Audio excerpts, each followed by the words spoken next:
Single Dad 8 from Trash Behind Restaurant, the vlogger filming him, had 20M subscribers, but when the camera stopped rolling, she realized the man she exposed wasn't a beggar. He was about to change the lives of millions, including hers. Before we get into the story, comment below where in the world you are watching from today. The neon sign of Ruby's Diner flickered weakly against the darkening Tennessee sky. Behind the building, where the yellow security light cast long shadows, Eli Turner's hands trembled not just from the cold, but from shame. His breath came out in small, visible puffs as he stood before the industrial dumpster, its metal surface slick with evening frost. He pulled his thin jacket tighter, the worn fabric doing little against the biting wind.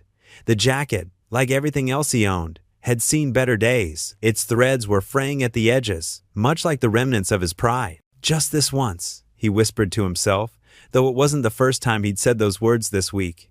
Just until something comes through. The sound of cars passing on the nearby street made him flinch.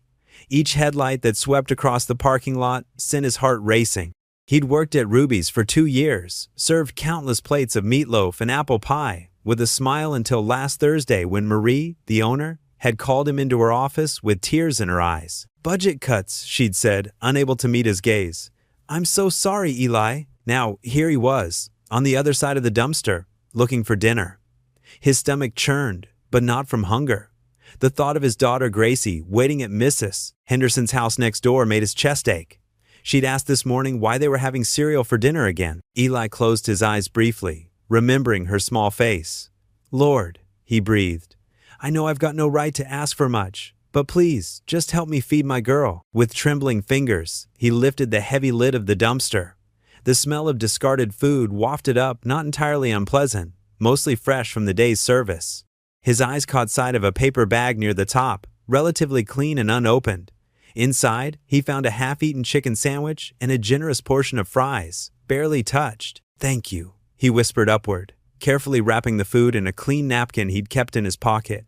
He'd tell Gracie it was takeout, a special treat. She didn't need to know where it came from. A metallic clang made him jump. He whirled around, heart pounding, but it was just a cat knocking over an empty can. Still, the sound reminded him he needed to hurry. Mrs. Henderson would be expecting him to pick up Gracie soon. His fingers, numb from cold, fumbled with another promising bag.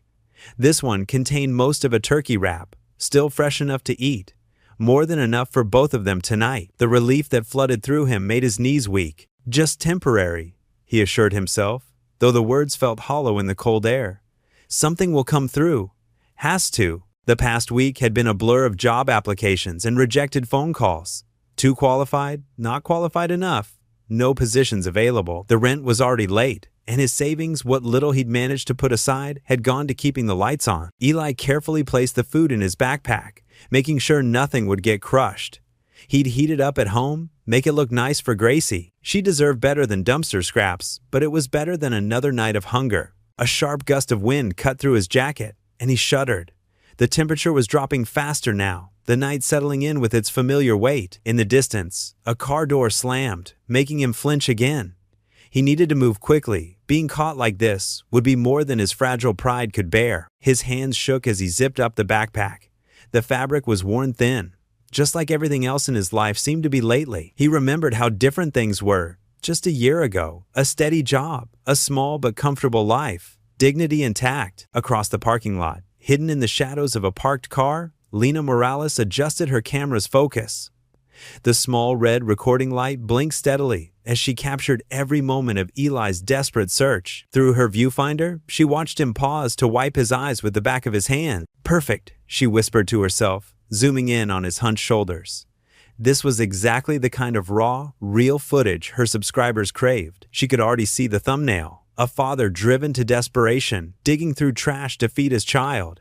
The title would write itself. Eli straightened up, checking his surroundings one last time. His shoulders were tense, his movements quick and nervous like a startled deer. He didn't notice the camera's red light blinking in the darkness. Didn't see Lena crouched behind her car with her lens trained on his every move. The security light cast harsh shadows across his face, highlighting the exhaustion etched into every line. He looked older than his years, worn down by circumstances he never could have predicted. His wedding ring caught the light as he adjusted the backpack strap, a small glint of gold that spoke of better days. "Sorry, Sarah," He whispered to the night air, a private moment between him and the memory of his late wife. I promised to take care of her, but his voice trailed off, lost in the wind. The cold was becoming unbearable now. Eli pulled his jacket closer, though it did little good. He took one last look at the dumpster, shame and gratitude warring on his face. Then, squaring his shoulders, he began the walk to Mrs. Henderson's house, each step heavy with the weight of his circumstances. Lena's camera followed his retreating figure, capturing every weary step. The red light continued to blink, recording a story she was certain would touch millions. What she couldn't record was the prayer Eli whispered with each step, a desperate father's plea for a better tomorrow. Just help me keep her fed, Lord. Just help me keep her safe. That's all I ask. Please. The night grew colder, the wind sharper. Eli disappeared around the corner, carrying his scavenged dinner and what remained of his dignity. Behind him, the dumpster stood as a silent witness to his desperation, its shadow stretching long across the empty parking lot. In the darkness, Lena lowered her camera, the red light still blinking. She had her footage raw, real, and heart-wrenching. Everything her viewers would want to see. What she didn't yet know was how this simple act of recording would change not just Eli's life, but her own. The morning sun filtered through thin curtains, casting weak shadows across the worn carpet of the small apartment. Eli Turner's eyes opened slowly, his back stiff from another night on the old couch. He'd given Gracie the only bedroom when Sarah passed. The springs creaked as he sat up, running a hand through his short dark hair. "Daddy, look what I made!" Gracie's voice carried from the kitchen table, bright and clear as a bell. She sat surrounded by her colored pencils, her small legs swinging beneath her chair. Eli's heart squeezed at the sight of her. Even in their struggles, she remained his ray of sunshine. Her dark pigtails bounced as she held up her drawing proudly. "What have you got there, sweetheart?" He walked over, his joints protesting from the night's dumpster dive. "It's you!" She pointed at the stick figure wearing what looked like a cape. "See? You're fixing everything, like you always do." Eli swallowed hard, studying the childish illustration. In Gracie's drawing, his stick figure self wore a big smile, tools floating around him like magic wands. If only fixing things were that simple. "That's beautiful, baby girl." He kissed the top of her head, breathing in the sweet smell of her strawberry shampoo. "You hungry for breakfast?" "Starving," she declared, adding another star to her drawings corner. Eli moved to the coat rack, carefully retrieving the paper bag he'd hidden in his jacket pocket the night before. His fingers brushed against the grease-stained wrapper inside. "Look what I brought us," he said with forced cheerfulness, pulling out the salvaged burger and fries. "Yummy!" Gracie clapped her hands. "From Ruby's? I love their fries." "Sure is." The lie tasted bitter in his mouth. He divided the food onto 2 plates, giving her the larger portion. "Just needs a quick warm-up." As he placed the plates in their ancient microwave, 3 sharp knocks echoed from the door. Eli tensed, his mind jumping to the overdue rent notice sitting on the counter like a ticking bomb. "Eli Turner, open up, young man!" The familiar voice of Mrs. Darlene Whitaker carried through the thin door. Relief flooded through him. "It's just Mrs. Darlene," he told Gracie, who had looked up with worried eyes. He opened the door to find their elderly neighbor standing there, her silver hair perfectly set despite the early hour. She clutched a large covered pot in her hands, the smell of homemade soup wafting through the hallway. "Good morning, Mrs. Darlene," he said politely. "Don't you good morning me?" she replied, though her eyes were kind. "I made too much soup yesterday, and my arthritis is acting up something fierce. You'd be doing me a favor taking some off my hands." Eli recognized the lie for what it was, a gentle fiction to preserve his dignity. His cheeks warmed. "That's kind. But we're okay. Just had breakfast, actually." "Hi, Mrs. Darlene," Gracie called from inside. "Are those your magic beans?" The elderly woman's face lit up. "Sure is, sugar. The very same soup that made your daddy grow so tall when he was just a boy next door." Eli shifted uncomfortably. "Mrs. Darlene, I appreciate it, but..." She fixed him with a stern look that reminded him of his own mother. "Now you listen here, Eli Turner. Pride won't keep a child full, honey." Her voice softened. "The Lord provides through his people sometimes. Don't you go turning away his provisions on account of your stubborn pride." His eyes burned as he glanced at the rent notice on the table. Final notice glared back in bold red letters. The weight of everything, the job loss, the mounting bills, the fear of failing Gracie, pressed down on his shoulders. "Thank you," he whispered, accepting the pot with trembling hands. Mrs. Darlene patted his arm. "You're a good father, Eli. The Lord sees that." She peered around him to wave at Gracie. "You eat up all those magic beans, young lady. They'll make you strong like your daddy." After Mrs. Darlene left, Eli stood in the kitchen, staring at the soup pot. The rich aroma made his stomach growl, reminding him how little he'd eaten lately. Behind him, Gracie hummed while coloring, content in her innocent world where Daddy could fix anything. "Time to get ready for school, sweetheart," he called, forcing steadiness into his voice. They went through their morning routine, teeth brushing, hair combing, backpack checking.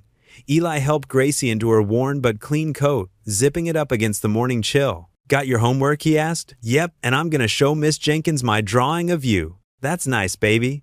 He gathered her lunch bag, empty except for some crackers and the last apple from their fridge. They walked hand in hand to the bus stop, Gracie skipping every few steps. Other parents and children gathered there, some offering polite nods. Eli noticed a few whispered conversations, quick glances. Had they seen him behind Ruby's last night? The yellow bus rumbled around the corner. Gracie turned to him, throwing her arms around his waist in a fierce hug. "You're my hero, Daddy," she whispered into his jacket. Eli forced his lips into a smile, running a gentle hand over her hair. Inside, his heart cracked a little more, knowing heroes shouldn't have to dig through dumpsters to feed their little girls. The bus doors opened with a hydraulic hiss. Gracie bounded up the steps, turning to wave from her window. Eli kept his smile firmly in place, waving back until the bus disappeared around the corner. Only then did he let his hand drop, along with the mask of cheerful strength he wore for her sake. The morning air felt colder somehow, as he stood alone at the bus stop, a father trying desperately to be the hero his daughter believed him to be. Lena Morales sat at her editing desk, the glow of 3 monitors casting blue light across her modern Nashville apartment. Her fingers hovered over the keyboard as she reviewed the footage from earlier that night. The man's silhouette moved quietly through the darkness behind Ruby's diner, his movements careful and deliberate. She zoomed in on his face, weathered but dignified, illuminated briefly by the security light. His eyes held a weight she couldn't quite describe. The timestamp showed 9:47 p.m. "Perfect," she whispered, cutting away the excess footage. Her channel, Acts of Real Life, had covered homelessness before, but something about this felt different. This wasn't just another nameless face on the street. This was a father trying to feed his child. The editing software hummed as she added soft background music. Nothing too dramatic, just enough to underscore the moment. Her usual intro graphics appeared. Acts of Real Life presents. Then the footage began to play. She watched it again. The man checked over his shoulder before reaching into the dumpster. His hands trembled slightly as he retrieved what looked like half-eaten sandwiches and fries, wrapping them carefully in napkins. The security light caught his face again. This time she could see him mouth what appeared to be a prayer. Lena's finger paused over the delete key. Something didn't feel right, but this was news, wasn't it? This was real life. This was what her channel was about, showing the truth that people needed to see. She typed out the title, "Single Dad Eats from Trash America. Are we watching?" "Upload," she muttered, clicking the button. It was just past midnight. She stretched and walked to her kitchen, pouring herself a glass of water. The city lights twinkled through her floor-to-ceiling windows. Her apartment felt too big suddenly, too empty. Her phone buzzed. The video was processing. By 3 a.m., she couldn't sleep. The video had only been live for 2 hours, but the numbers were already climbing. 50,000 views. 100,000. The comments section exploded. "This breaks my heart. What's wrong with our country? Fake. Everything's fake these days. Someone help him." Lena pulled her knees to her chest, scrolling through the responses. Local news stations were already reaching out through her website contact form. Good Morning America wanted to know if she had more footage. By sunrise, the video had hit 1 million views. Her phone wouldn't stop buzzing with notifications. She watched as social media platforms picked up the story. Twitter threads analyzed every detail of the footage. Someone had already identified Ruby's diner from the sign in the background. "The way he wrapped that food so carefully," one tweet read. "That's a father's love right there." But there were other comments too, cruel ones. People questioning why he didn't go to a food bank, suggesting he was scamming, calling him names that made her stomach turn. Lena paced her apartment, coffee growing cold in her hand. The morning shows were running the story now. She could see her footage playing on multiple networks, their anchors discussing poverty in America with perfectly concerned expressions. This viral video, captured by social media influencer Lena Morales, shows the heartbreaking reality. She muted the TV. The man's face stayed with her, that quiet dignity, the careful way he moved, like someone trying to remain invisible. She hadn't caught his moment of prayer in the final edit. It felt too private somehow. Her phone rang. Her manager, excited about the viral hit. "This is huge, Lena. We're talking mainstream coverage.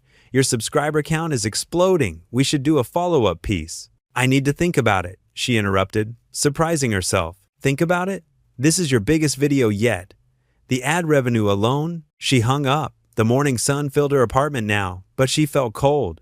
Opening her laptop again, she scrolled through more comments. The view count had passed 3 million. A notification popped up. Someone had started a GoFundMe for the dumpster dad.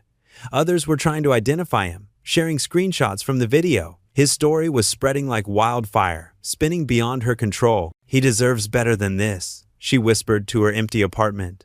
The man's prayer echoed in her mind, a private moment she'd invaded with her camera. Her eyes caught on a comment that had gathered thousands of likes. "Someone find this man. He deserves help." Lena felt a lump form in her throat.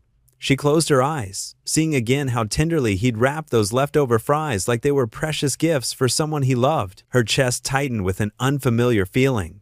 Guilt? Responsibility? She opened her channel's analytics. The video was trending in multiple countries now. 5 million views. Her subscriber count had jumped by hundreds of thousands overnight, but the numbers felt hollow. Taking a deep breath, she grabbed her keys and phone. She had to go back to that town, had to find him. Not for content, not for views, but because that quiet dignity deserved more than becoming just another viral moment. Eli Turner stood in the checkout line at Morton's Grocery, clutching a half-gallon of milk and counting out crumpled dollar bills. The fluorescent lights hummed overhead, casting harsh shadows on the linoleum floor. He kept his eyes down, the way he always did these days, but something felt different. The usual quiet of the small-town store had shifted to whispers and stolen glances. A middle-aged woman in front of him kept turning around, her eyes wide with recognition. Eli shifted uncomfortably, wondering if he had something on his face. When he reached for his wallet, the cashier, Jenny, according to her name tag, touched his hand gently. "Sir, your milk has been paid for," she said softly. Eli blinked. "I'm sorry?" "The lady who just left." She covered it. Jenny pointed toward the automatic doors where a woman was hurrying to her car. "She said to tell you to stay strong." Before Eli could process this strange encounter, a large man in overalls approached him, arms outstretched. "Brother, you're him, aren't you? The trash dad hero?" Eli stepped back, but wasn't quick enough to avoid the bear hug that followed. The stranger's embrace was warm but suffocating, smelling of tobacco and motor oil. "God bless you, man. You're what America needs to see." "I think you have the wrong person," Eli managed, extricating himself from the man's grip. His heart hammered in his chest as he grabbed the milk and headed for the exit. More eyes followed him, more whispers. Someone took a photo with their phone. The walk home felt endless. 3 more strangers stopped him. One asking for a selfie, which he declined. 2 others offering him money, which he also refused. By the time he reached his apartment complex, his hands were shaking so badly he could barely grip his keys. Mrs. Darlene was waiting outside his door, her iPad clutched to her chest like a shield. Her usually cheerful face was creased with concern. "Eli, honey, we need to talk." "Mrs. D, I've had a really strange morning." "I know why, child." She followed him inside, her sensible shoes clicking on the worn linoleum. "You better sit down for this." The apartment was quiet, except for the hum of the old refrigerator. Sunlight filtered through the thin curtains, highlighting the wear on their second-hand furniture. Eli set the milk on the counter and sank into his favorite armchair, the one he'd kept after Sarah's accident because it still held her shape. Mrs. Darlene perched on the edge of the couch, tapping at her iPad with determined fingers. "Now, don't you get mad at me for showing you this, but you need to know what's happening." She turned the screen toward him. Eli's blood ran cold as he saw himself in the grainy nighttime footage, illuminated by the security lights behind Ruby's diner. The camera zoomed in on his face as he carefully wrapped half-eaten food in napkins, his movements desperate but deliberate. The view count showed millions. The comment section was a flood of emotions: sympathy, outrage, calls to action. Someone had already started a GoFundMe page in his name. Eli's hands trembled as he held the iPad. The world tilted sideways as he watched his private shame become public spectacle. Every careful lie he'd told Gracie, every moment of quiet desperation he'd hidden from the world, exposed in high definition. "They're calling you a hero," Mrs. Darlene said softly, "for doing what you had to do for your girl." "I'm not," Eli's voice cracked. "This isn't." The sound of small feet padding down the hallway made them both freeze. Gracie appeared in her favorite purple pajamas, rubbing sleep from her eyes. Her dark curls were wild from sleep, so much like her mother's that it made Eli's chest ache. "Daddy?" She squinted at the iPad screen. "Why are you on TV?" The innocent question hit him like a physical blow. Eli looked at his daughter. The reason for every choice, every sacrifice, every moment of swallowed pride, and tried to find words that wouldn't shatter her world. "Because sometimes, baby," he managed, closing the tablet with careful fingers, "the world looks where it shouldn't." A commotion outside drew their attention. Through the thin walls came the sound of car doors slamming, voices calling out, equipment being unloaded. Mrs. Darlene went to the window and peeked through the curtains. "Oh Lord," she whispered, "the news vans are here." The afternoon sun cast long shadows through the dusty windows of Eli's small apartment. News vans still crowded the street outside, their satellite dishes reaching toward the sky like metal flowers. Eli had drawn the curtains, trying to shield Gracie from the constant flash of cameras and curious onlookers. A soft knock at the door made him tense. Gracie looked up from her coloring book, her eyes wide with uncertainty. "Daddy?" "Stay behind me, sweetheart," Eli said quietly, moving toward the door. His shoulders were tight with tension, but his movements remained gentle and controlled. The same calm demeanor he'd maintained through countless military operations and life's hardest moments. When he opened the door, he found himself face to face with a young woman holding a modest bouquet of yellow daisies. She wore simple jeans and a sweater, but something about her seemed polished, practiced. Her dark hair was pulled back in a neat ponytail, and an expensive camera hung from her shoulder. "Mr. Turner?" Her voice was softer than he'd expected. "I'm Lena Morales." Eli's jaw tightened. He felt Gracie peek around his legs, and his protective instinct flared. "The one with the camera," he said flatly. Lena's confidence seemed to waver. She shifted her weight, extending the flowers awkwardly. "I came to apologize. I'm the one who. I filmed you that night." "I know." Eli didn't reach for the flowers. "Mrs. Darlene showed me the video." "May I? Could we talk?" Lena glanced down at Gracie, who was studying her with innocent curiosity. "Please?" Eli hesitated. The hallway behind Lena was mercifully empty. She'd come alone, without a crew. After a long moment, he stepped back, allowing her inside, but keeping himself between her and Gracie. The apartment was small but tidy. Gracie's drawings covered one wall, bright splashes of crayon hope against peeling wallpaper. Lena's eyes lingered on a sketch of what looked like Eli in a superhero cape. "Gracie," Eli said gently, "why don't you color in your room for a bit?" "Okay, Daddy." Gracie gathered her crayons, giving Lena one more curious look before disappearing down the short hallway. Once they heard the bedroom door close, Lena spoke quickly. "I never meant for this to blow up the way it did. I run a channel about real-life stories, and when I saw you that night..." She paused, seeming to realize how it sounded. "I thought I was helping, showing people what's really happening in their own towns. By filming a man at his lowest moment?" Eli's voice was quiet but sharp. "Without asking? You're right." Lena set the flowers on the coffee table. "It was wrong, but something incredible has happened because of it. People want to help, Mr. Turner. Thousands of them. They've been asking how to donate, how to support you and Gracie." Eli's expression hardened. "I don't want charity." "It's not charity," Lena insisted. "It's people recognizing someone who deserves better. A veteran, a single father doing everything he can for his daughter." She pulled out her phone, showing him comments from her video. "Look, these are real people, moved by your story. They see your dignity, your strength." Eli's hands clenched at his sides. The battle was visible on his face, pride wrestling with the reality of empty kitchen cabinets and overdue bills. "My story isn't for entertainment." "Then tell it your way," Lena said softly. "Let me interview you, the real you. No tricks, no editing. Just your truth, in your words." She gestured to her camera. "People already care. They just need to know how to help properly." "And what do you get out of this?" Eli asked, years of hard experience making him wary. Lena's professional facade cracked slightly. "A chance to make this right. To use my platform for what it should have been used for in the first place. Connecting people who want to help with those who deserve it." From down the hall came the sound of Gracie humming to herself as she colored. The simple, sweet sound seemed to fill the room, reminding both adults what was really at stake. Eli moved to the window, pulling the curtain back slightly. The news vans were still there, waiting.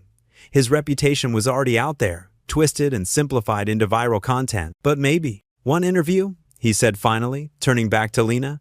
Honest and straight, no dramatics. Just your story, Lena agreed quickly. However you want to tell it, and if it helps set things right.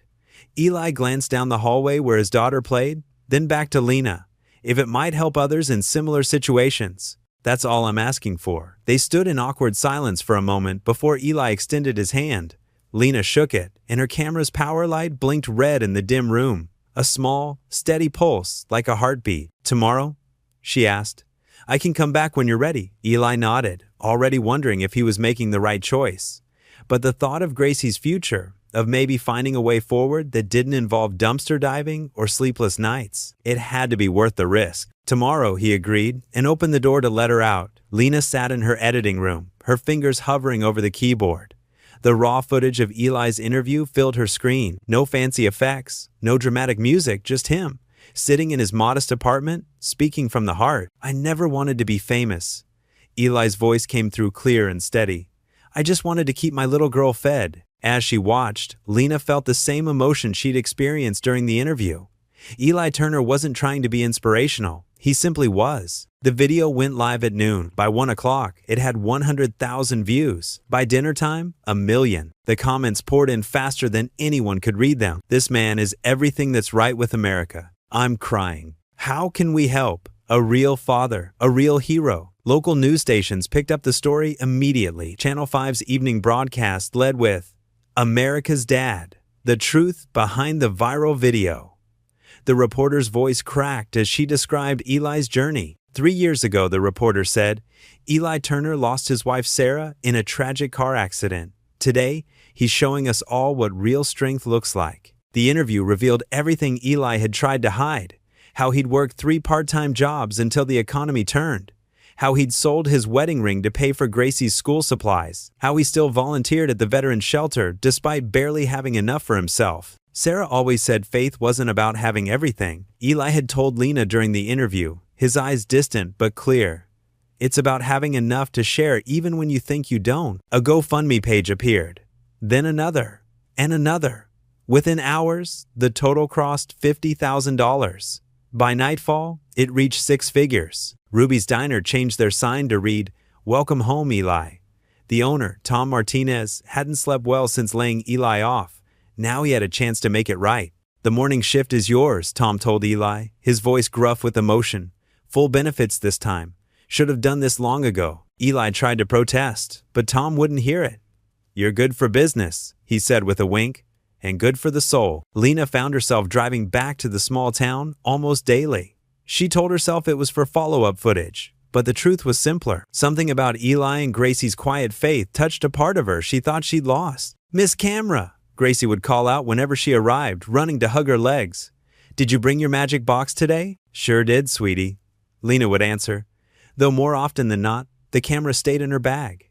Instead, she found herself sitting at their small kitchen table, sharing meals and stories. She watched Eli teach Gracie to say grace before dinner, his worn hands holding his daughter's tiny ones. She saw him help Mrs. Darlene with her groceries. Even when he was bone-tired from his shift, she witnessed his quiet thank you notes to every donor, no matter how small the amount. Why do you write to all of them? Lena asked one evening, watching him address another envelope. Because kindness deserves kindness back, he said simply. That's what Sarah would have done. The transformation of their lives happened gradually but surely. The overdue bills disappeared one by one. Gracie got new shoes. The apartment's broken heater was finally fixed. But Eli didn't change. He still drove his old truck, still wore his worn jacket, still helped at the shelter. The only difference was the smile that came easier now, the worry lines that softened around his eyes. One evening, after a long shift at the diner, Eli found Gracie drawing at the kitchen table. The picture showed 3 figures, a tall one labeled Daddy, a small one labeled Me, and a middle one with what looked like a camera labeled Miss Lena. That's beautiful, sweetheart, he said, his heart catching at the sight. Do you think Mommy would like Miss Lena? Gracie asked suddenly, looking up with those eyes so like her mother's. Eli paused, caught off guard by the question. I think, he said carefully, your mommy would like anyone who makes you smile like that. That night, after reading Gracie her bedtime story, a new book, donated by a kind stranger, Eli knelt beside her bed. The moonlight filtered through the window. casting a soft glow on his daughter's peaceful face. "Maybe things are turning around, baby girl," he whispered, tucking her favorite blanket around her shoulders. Gracie's eyes fluttered open briefly, and she murmured sleepily, "God's fixing it, Daddy." The morning sun filtered through the threadbare curtains of Eli's small apartment, casting warm patches on the worn carpet. He sat at the kitchen table, sorting through bills and letters, while Gracie hummed softly, coloring at the coffee table. The past week had been surreal, strangers stopping him on the street to offer help, the diner giving him his job back, and donations appearing in a GoFundMe account Lena had set up. A white envelope caught his eye, the formal letterhead making his stomach tighten. As he read the first few lines, his hands began to shake. The legal language was dense, but the message was clear. His in-laws wanted custody of Gracie. "Daddy?" Gracie looked up from her coloring book, her brown eyes curious. "Are you okay?" Eli quickly folded the letter, forcing a smile. "Just fine, sweetheart. Keep coloring that picture's looking beautiful." He stepped onto the small balcony, pulling his phone from his pocket with trembling fingers. Lena answered on the second ring. "Eli, what's wrong?" Her voice was warm with concern. "They want to take her." His voice cracked. "Sarah's parents, they've hired a lawyer. They're saying I can't provide for her." "I'm coming over," Lena said without hesitation. "Don't do anything. Just wait for me." 20 minutes later, Lena arrived, her dark hair windblown and her face flushed from rushing.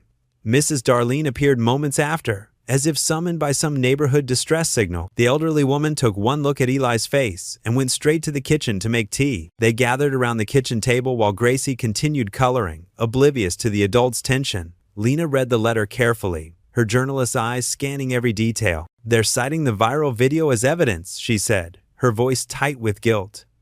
"They're using it to show financial instability." "This is my fault," Eli whispered, running his hands through his hair. "I should have found another way. Should have asked for help sooner." Mrs. Darlene reached across the table and grabbed his hand. "Now you stop that right there, Eli Turner. Ain't nobody's fault but this broken world's. And last I checked, being poor ain't a crime." Lena pulled out her phone, scrolling through contacts. "I know someone at Legal Aid. They help families like yours all the time, Eli.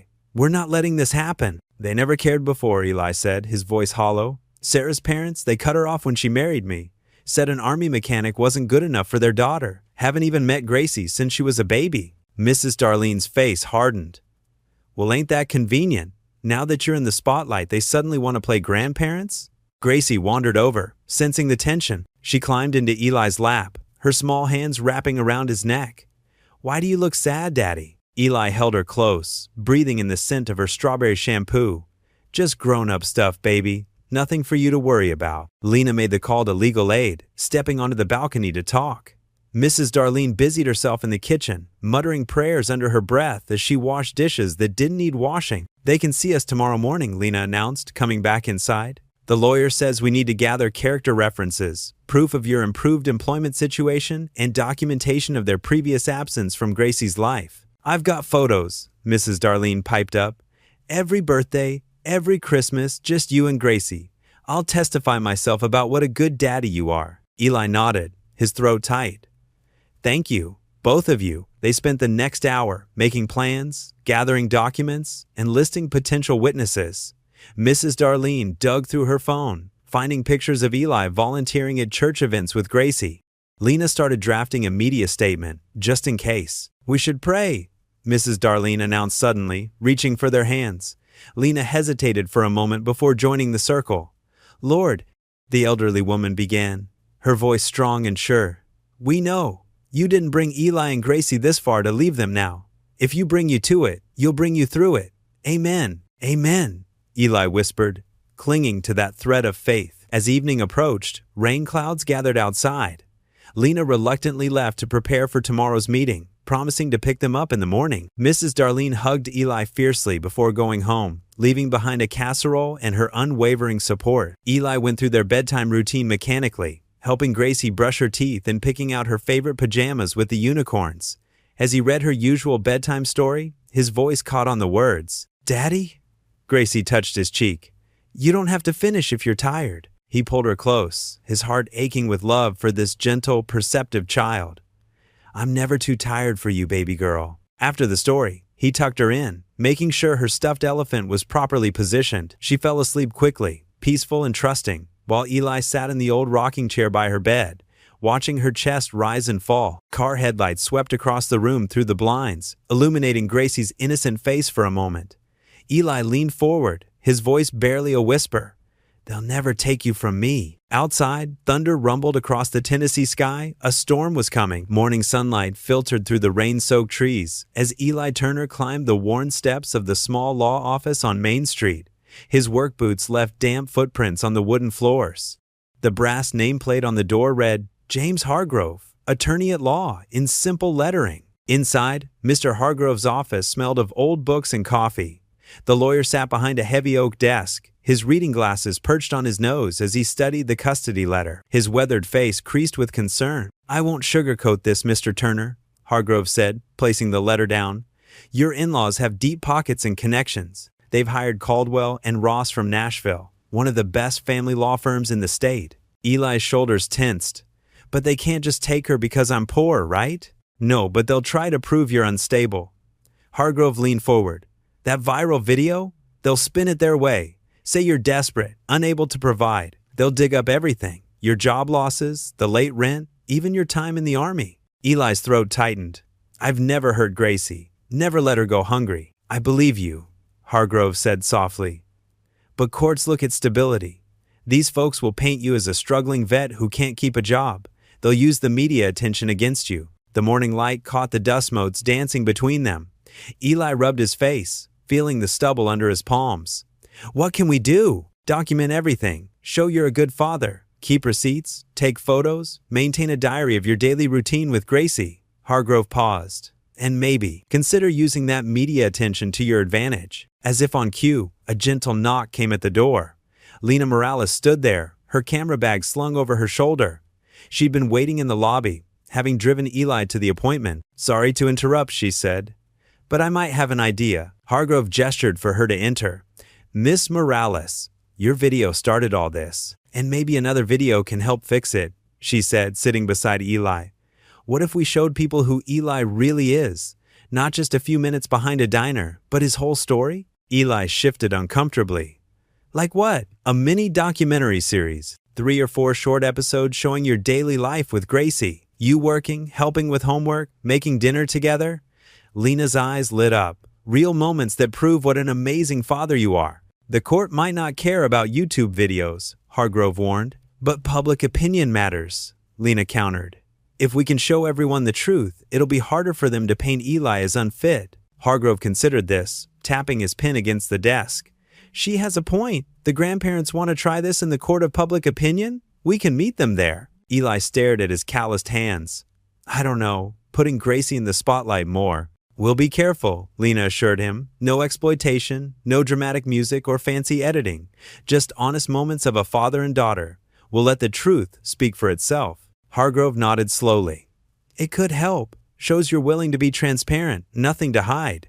Eli thought about Gracie's smile that morning as she showed him her math homework, about their nightly prayers and weekend pancake traditions, about all the small moments that made their life together precious, even when times were hard. "Okay," he said finally, "but we do this right. No staging things, no scripts." "Of course," Lena agreed quickly. "Just real life." They spent the next few hours planning. Hargrove made notes while Lena outlined her ideas. They would film Eli at work, showing his determination to provide. Capture homework time, where he patiently helped Gracie with multiplication tables. Document their volunteer work at the veteran shelter, proving their connection to the community. That afternoon, they began filming. Lena's camera followed Eli as he fixed Mrs. Darlene's leaky faucet, his hands steady and sure with the wrench. She captured him, helping Gracie practice spelling words at the kitchen table, their heads bent together over her notebook. The camera caught small, precious moments. Eli tucking a flower behind Gracie's ear at the park, their shared laugh when he burned the edges of their grilled cheese sandwiches, the way he always kissed her forehead before she boarded the school bus. As evening fell, Eli sat alone on his small front porch, watching lightning bugs dance in the yard.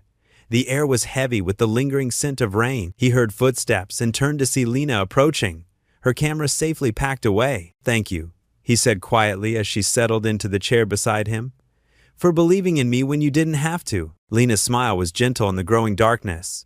"Maybe we both needed something real." They sat in comfortable silence, watching the stars emerge, one by one, above the Tennessee trees. The morning sun cast long shadows across Ruby's diner as Eli arrived for his morning shift. He paused at the entrance, noticing something different. A mason jar sat by the register, already half full of dollar bills and change. A handwritten sign read, "Help our Eli, every penny counts." His throat tight. Sarah, the morning waitress, rushed over and hugged him before he could protest. "Don't you dare say no," she said, wiping her eyes. "We're family here." Throughout the morning, customers kept adding to the jar.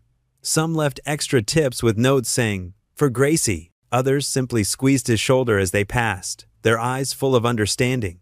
Eli struggled to keep his composure as he worked, overwhelmed by the kindness. Around noon, 3 men in veteran caps walked in. They sat in his section, ordered coffee, and waited until he had a moment. The oldest one, wearing a Vietnam veteran's cap, spoke first. "Turner," he said gruffly. "I'm Bill Jenkins from the VFW Post. These are Mike and Dave. We heard about your situation." Eli's hands trembled slightly as he refilled their cups. "Sir, I appreciate it, but..." "No buts, son. We take care of our own." Bill pulled out a business card. "My daughter's a family court lawyer. She wants to help, pro bono." Mike, wearing a Desert Storm cap, added, "My wife's got boxes of clothes from our granddaughter, Gracie's size. They're yours if you want them." Eli had to turn away for a moment, pretending to wipe down the counter. When he faced them again, his eyes were red, but his voice was steady.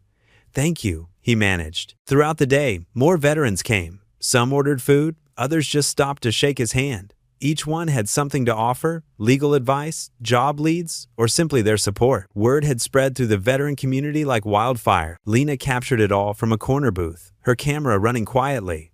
She watched as Eli's stoic facade cracked slightly with each new act of kindness. His shoulders gradually relaxed, and his smile became more genuine. During his break, Eli disappeared for an hour. When he returned, he told Lena he'd been at the local veterans shelter, fixing their broken heating unit. "Least I could do," he said simply. "Got skills. Might as well use them." This became a pattern. Between shifts at the diner, Eli would head to the shelter. He'd fix whatever needed fixing: loose doorknobs, squeaky beds, flickering lights. Lena followed with her camera, documenting how the man who needed help couldn't stop helping others. The shelter director, a retired Marine named Marcus, watched Eli work one afternoon. "Man's got golden hands," he told Lena, "and a bigger heart than most." Gracie started coming along after school. She'd sit at a table in the shelter's dining area, doing her homework while Eli worked. Soon she was helping serve meals, her small hands carefully balancing paper plates as she walked between tables. Lena caught beautiful moments between father and daughter, Eli teaching Gracie how to use a screwdriver, Gracie drawing pictures for the shelter residents, both of them praying before meals with the veterans. These weren't staged moments for the camera. They were genuine glimpses of love in action. One evening, as Eli worked on fixing a broken bed frame, Lena noticed how he explained each step to Gracie. His voice was patient, his hands gentle as he showed her how to tighten bolts. "See this part here, sugar?" he said, pointing to a loose joint. "Sometimes things break, but that doesn't mean they can't be fixed. Just needs the right tools and a little care." Gracie nodded seriously. "Like how God fixes broken hearts, Daddy." Eli paused, his hand stilling on the wrench. "Yeah, baby, just like that." Lena felt her own heart twist at the exchange. She'd been spending more time with them than strictly necessary for the documentary. Something about their quiet strength, their unwavering faith, despite everything, touched something deep within her. She found herself looking forward to their small interactions. Eli's quiet "thank you" when she brought coffee, Gracie's excited waves when she arrived with her camera, their shared glances when something touching happened at the shelter. But she kept these feelings carefully contained, focusing instead on capturing their story. As the day wound down, Eli surprised Gracie with a used bicycle he'd fixed up at the shelter. It was pink and white, with streamers on the handlebars, donated by one of the shelter volunteers. Gracie's eyes lit up like Christmas morning. They moved to the empty parking lot behind the diner. The setting sun painted everything in soft gold as Eli held the back of the bike, running alongside while Gracie pedaled. Her laughter echoed across the asphalt, pure joy in the sound. "Don't let go, Daddy," she called. "I've got you, baby girl," he assured her, though he'd already released his grip. She was riding on her own, wobbling slightly but staying upright. When she realized she was doing it herself, her smile could have lit up the whole town. "Daddy, look at me. I see you, sugar. You're doing great. Lena filmed from a distance, not wanting to interrupt this precious moment. Through her viewfinder, she watched father and daughter bathed in golden light, Gracie's hair flying behind her, Eli's face transformed by pride and love.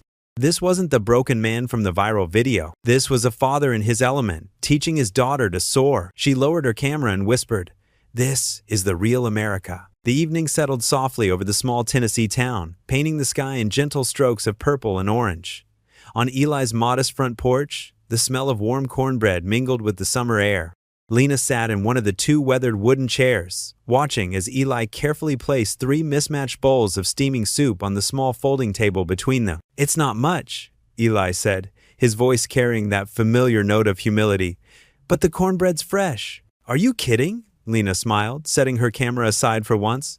"This is perfect." Gracie bounced on her toes near the porch steps, her eyes wide with wonder as tiny lights began to dance in the gathering dusk. "Daddy, look! The fireflies are back!" "Go get your jar from the kitchen, sweetheart," Eli called, and Gracie darted inside, her footsteps pattering across the wooden floor. Lena watched the little girl return with an old mason jar, holes carefully punched in the lid.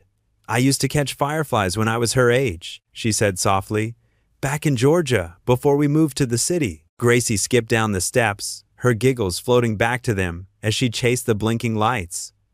Her small hands cupped the air gently, trying to catch the magical creatures without hurting them. "Careful near the street, baby," Eli reminded her, his eyes never leaving his daughter, even as he broke off a piece of cornbread. They ate in comfortable silence for a few minutes, watching Gracie's joyful pursuit. The soup was simple, chicken and stars from a can, but the cornbread was golden and crumbly, clearly made with care. "This reminds me of Sarah," Eli said suddenly, his voice quiet.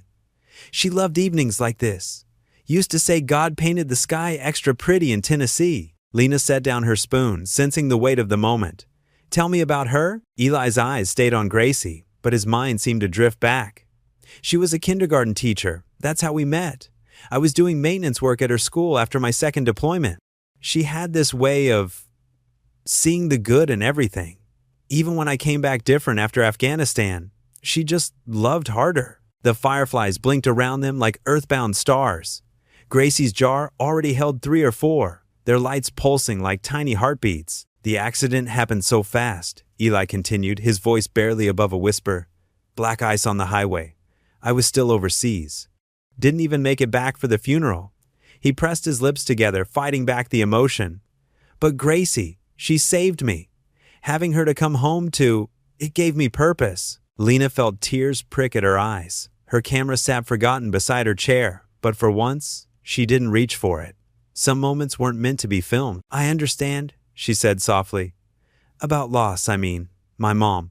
She paused, surprised at herself for wanting to share. "She died when I was 15, cancer. I prayed so hard, every single day. And when she's still," Lena wiped quickly at her eyes.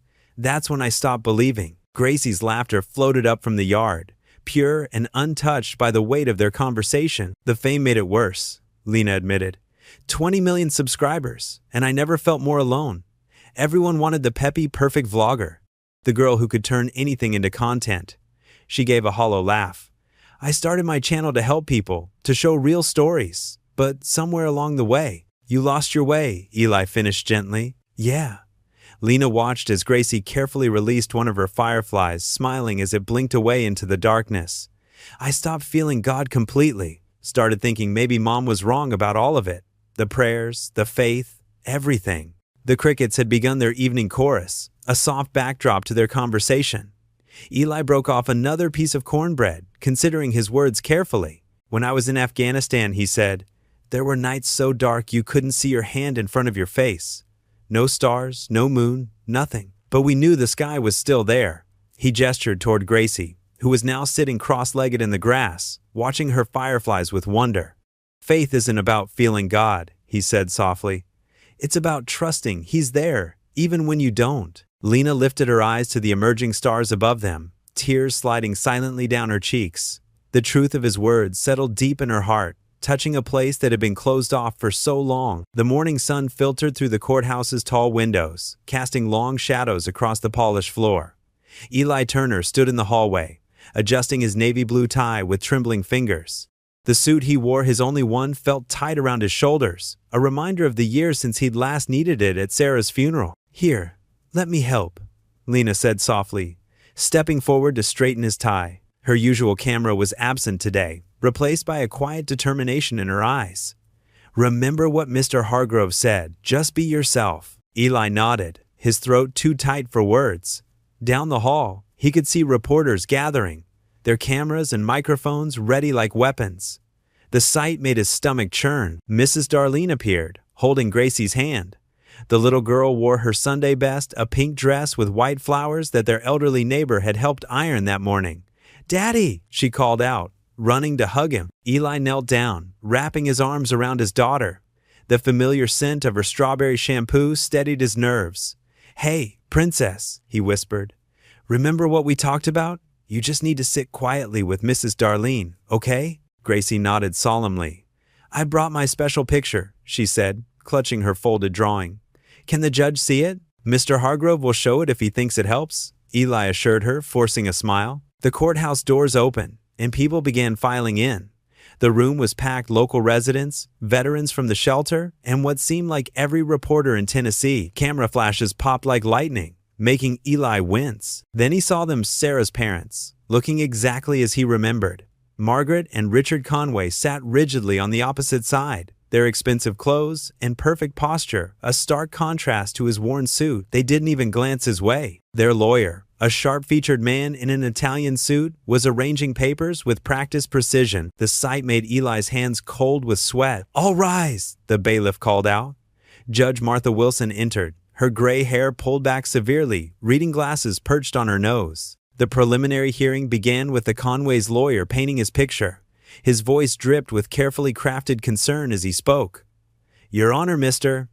Turner, while perhaps well-intentioned, has demonstrated severe instability. A man reduced to searching through garbage for food cannot provide adequate care for a child." Eli felt each word like a physical blow. Beside him, Lena's hand found his arm, squeezing gently. "We have a man," the lawyer continued, "living off internet charity, with no stable employment history since leaving the military. His viral fame is hardly a foundation for child rearing. The Conways can provide Gracie with private schooling, regular meals, and the stability she deserves." Mr. Hargrove stood next, his weathered face calm. "Your Honor, if I may present evidence of Mr. Turner's capability as a father." He nodded to the court clerk, who wheeled in a small TV. Lena's documentary footage began to play. The courtroom watched as scenes unfolded, Eli helping Gracie with homework late into the night, the two of them volunteering at the veterans' shelter, cooking simple meals together, while Gracie practiced multiplication tables. "Stop," Eli could be heard saying in one clip. 7 times 8 is 50, 6, remember? Like the cards we made? Gracie's giggle echoed through the speakers as she corrected herself. More clips played Eli fixing a neighbor's fence in exchange for used school supplies, teaching Gracie to ride her bike in the parking lot, praying with her before bedtime. Each moment captured the quiet dignity of their love. "Furthermore," Mr. Hargrove said, producing a folder, "I have statements from teachers, neighbors, and local business owners attesting to Mr. Turner's character and dedication as a father. And this," he held up Gracie's drawing, "was created by Gracie herself." The colorful crayon drawing showed 2 stick figures, one tall, one small, surrounded by tools and hearts.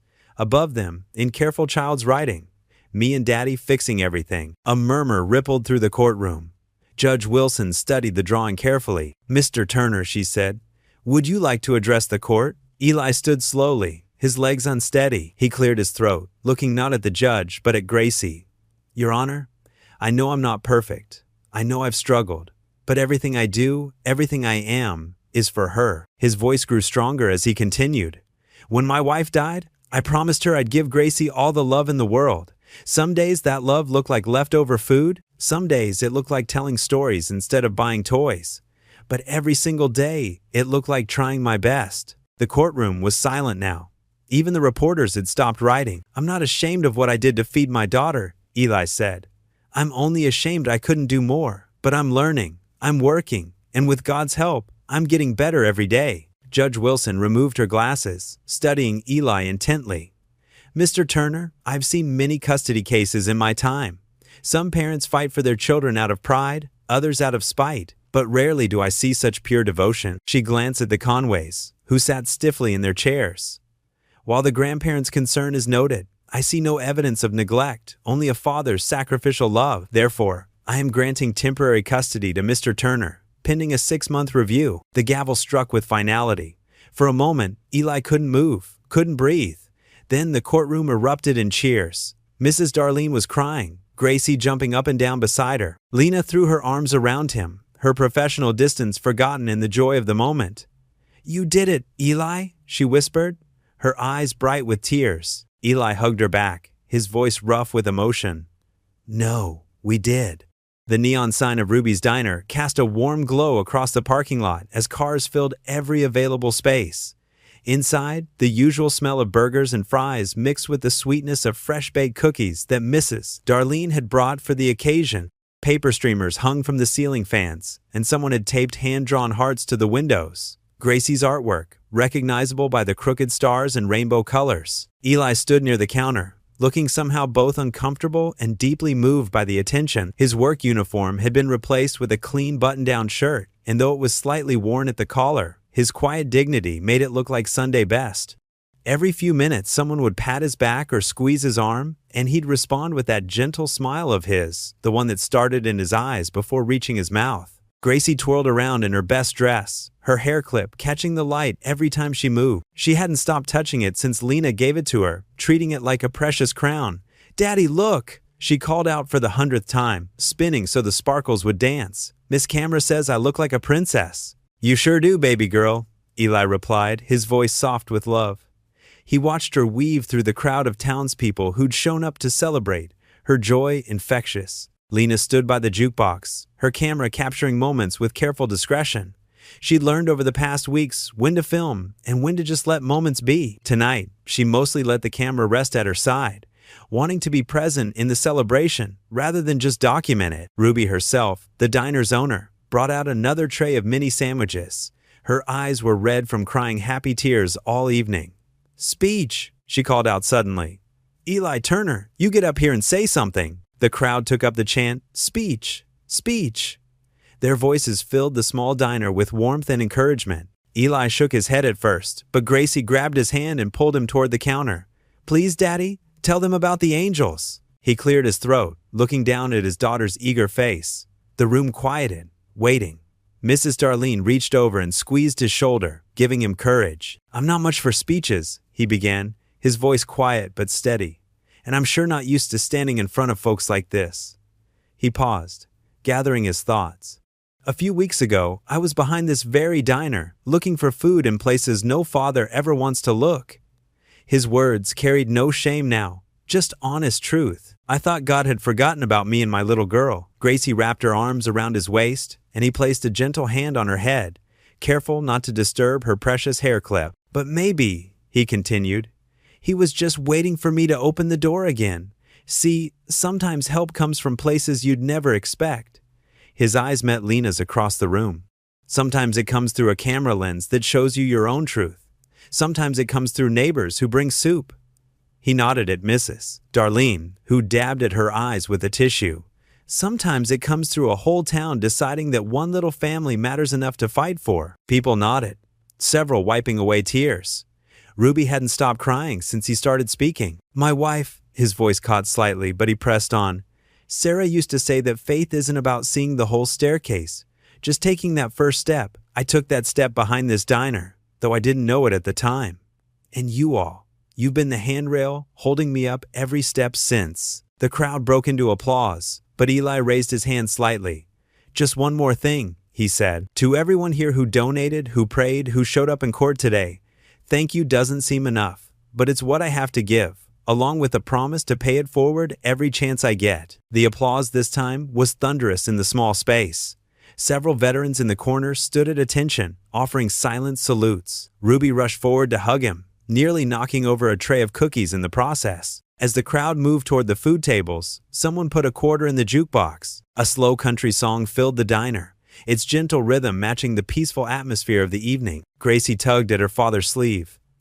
"Dance with me, Daddy, like we used to with Mommy." Eli's eyes softened at the memory. He took his daughter's small hand and led her to an open space near the windows. She stood on his feet, just like she used to when she was smaller, and he began to move in slow circles. Lena lifted her camera, capturing the tender moment. Through her lens, she watched Eli whisper something that made Gracie giggle. The sparkly hair clip caught the light, creating tiny rainbows on the wall behind them. Other couples joined the dance floor. Mrs.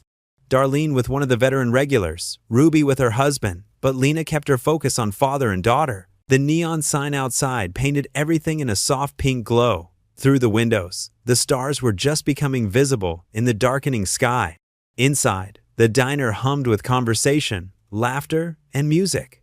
For this one perfect moment, all the shadows had retreated, leaving only light and hope and love. Gracie's head rested against her father's chest as they danced, her eyes closed in complete trust and contentment. Eli's face showed a peace that had been missing for so long, the peace of a man who had walked through fire and found himself surrounded by angels on the other side. Lena's phone buzzed with notifications before dawn.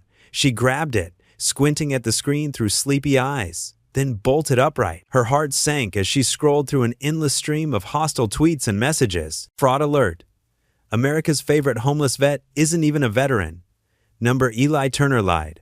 The tweet had thousands of shares already. Below it, someone had posted blurry photos claiming to show inconsistencies in Eli's service record. Lena's hands trembled as she dialed Eli's number, but it went straight to voicemail. She threw on clothes and rushed to her laptop. The comment section of her latest video about Eli had exploded overnight. Hateful messages filled the screen. Can't believe we all fell for this scam. Another fake story for views. Shame on you, Lena. He probably wasn't even homeless, just acting for the camera. Lena's email inbox dinged. 3 major sponsors had already pulled their support from her channel. Their carefully worded messages all contained the same sentiment. They couldn't risk being associated with potential fraud. Her phone rang. It was Jerry, the diner owner. Lena, have you seen what's happening? His voice was strained. I've got reporters calling nonstop. My regulars are threatening to boycott if I keep Eli on staff. Jerry, please, Lena pleaded. These are just baseless accusations. We can't let... I'm sorry, he cut her off. I had to let him go this morning. I can't afford the bad press. My business won't survive it. Lena's throat tightened. She'd brought this spotlight on Eli, and now it was burning him. She posted a passionate defense of him on Twitter, sharing what she knew of his character and integrity. Within minutes, the replies were vicious. Of course you're defending him. You made money off his lies. Lena Morales exposed as a fraud enabler. Both of them played us for fools. Her phone buzzed again. This time, it was Mrs. Darlene. Honey, there are news vans outside Eli's apartment.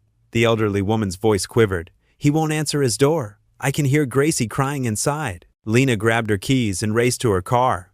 The morning traffic crawled as her mind spun with guilt and worry. She'd wanted to help Eli, to show the world his quiet strength. Instead, she'd made him a target. When she reached Eli's street, cameras and microphones greeted her.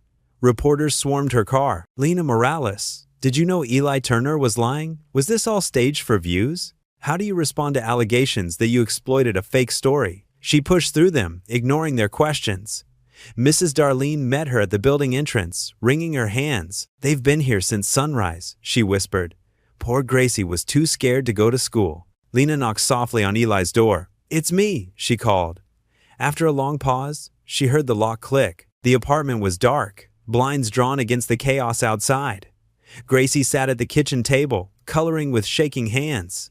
Eli stood by the window, his back rigid with tension. His phone lay face down on the counter, probably filled with missed calls and messages. I'm so sorry, Lena started, but Eli shook his head. Not your fault, he said quietly. Should have known it was too good to be true. His voice carried no anger, just a deep weariness that broke Lena's heart. On the table lay his termination notice from the diner. Next to it, an email from his lawyer warning that this scandal could affect the custody case. Lena pulled out her phone, ready to fight back, but Eli gently pushed it down. Don't, he said. They'll just twist your words too. Outside, they could hear reporters calling questions through the windows. Gracie flinched at each raised voice, her crayon moving in nervous circles. We'll fix this, Lena insisted. I'll find your service records, prove them wrong. They don't want proof, Eli interrupted softly. They wanted a story about hope, and now they want one about lies. Truth doesn't sell as well as scandal. He walked to his bedroom and returned with something in his hand. His old military dog tags, the metal worn smooth from years of handling. The sight of them made Lena's chest ache. Here was the proof, simple and solid, of his service and sacrifice. Yet social media had already decided he was guilty. Eli sank into a chair, the tags dangling from his fingers. The morning light caught the engraved letters of his name and service number. Outside, another news van pulled up, its satellite dish reaching toward the sky like an accusing finger. "They believed everything," he whispered, his voice rough with pain as he stared at his military tags. "Everything, except the truth." Gracie looked up from her coloring, her young face pinched with worry. "Are we in trouble again, Daddy?" Eli sat there in the growing darkness, silent, unable to answer his daughter's simple question. The morning sun cast long shadows through the apartment windows. As Eli Turner stared at the bright pink paper taped to his front door, his hands trembled as he read the eviction notice, each word hitting him like a physical blow. 30 days to leave. The landlord's scrawled note at the bottom explained that other tenants were threatening to move out because of all the media circus and unwanted attention. Eli pressed his forehead against the cool metal door, trying to steady his breathing. Behind him, he heard the soft padding of Mrs. Darlene's slippers on the walkway. "Oh, honey," she said, her voice cracking. "I just saw Mr. Peterson putting that up." She reached for his arm, her weathered hand gentle but firm. "You and Gracie can stay with me. I've got that spare room just gathering dust." Eli turned to face his elderly neighbor, seeing the tears welling in her kind eyes. "I can't do that to you, Mrs. D. You've already done too much." "Nonsense," she insisted, dabbing at her eyes with the corner of her cardigan. "The Lord puts us in each other's paths for a reason." But Eli was already shaking his head. "The media would just follow us there. They'd be camped outside your door next. I won't bring that chaos into your life." Inside the apartment, Gracie was still sleeping, unaware of how their world was crumbling again. Eli's gaze fell on the small jewelry box on his dresser, the last thing of real value they owned. His wife's heart-shaped locket lay inside, the gold still gleaming despite the years. Sarah had worn it every day until the accident. With heavy steps, he retrieved the box and slipped it into his pocket. The weight of it felt like an anchor against his hip as he made his way to the local pawn shop. The bell above the door chimed as he entered.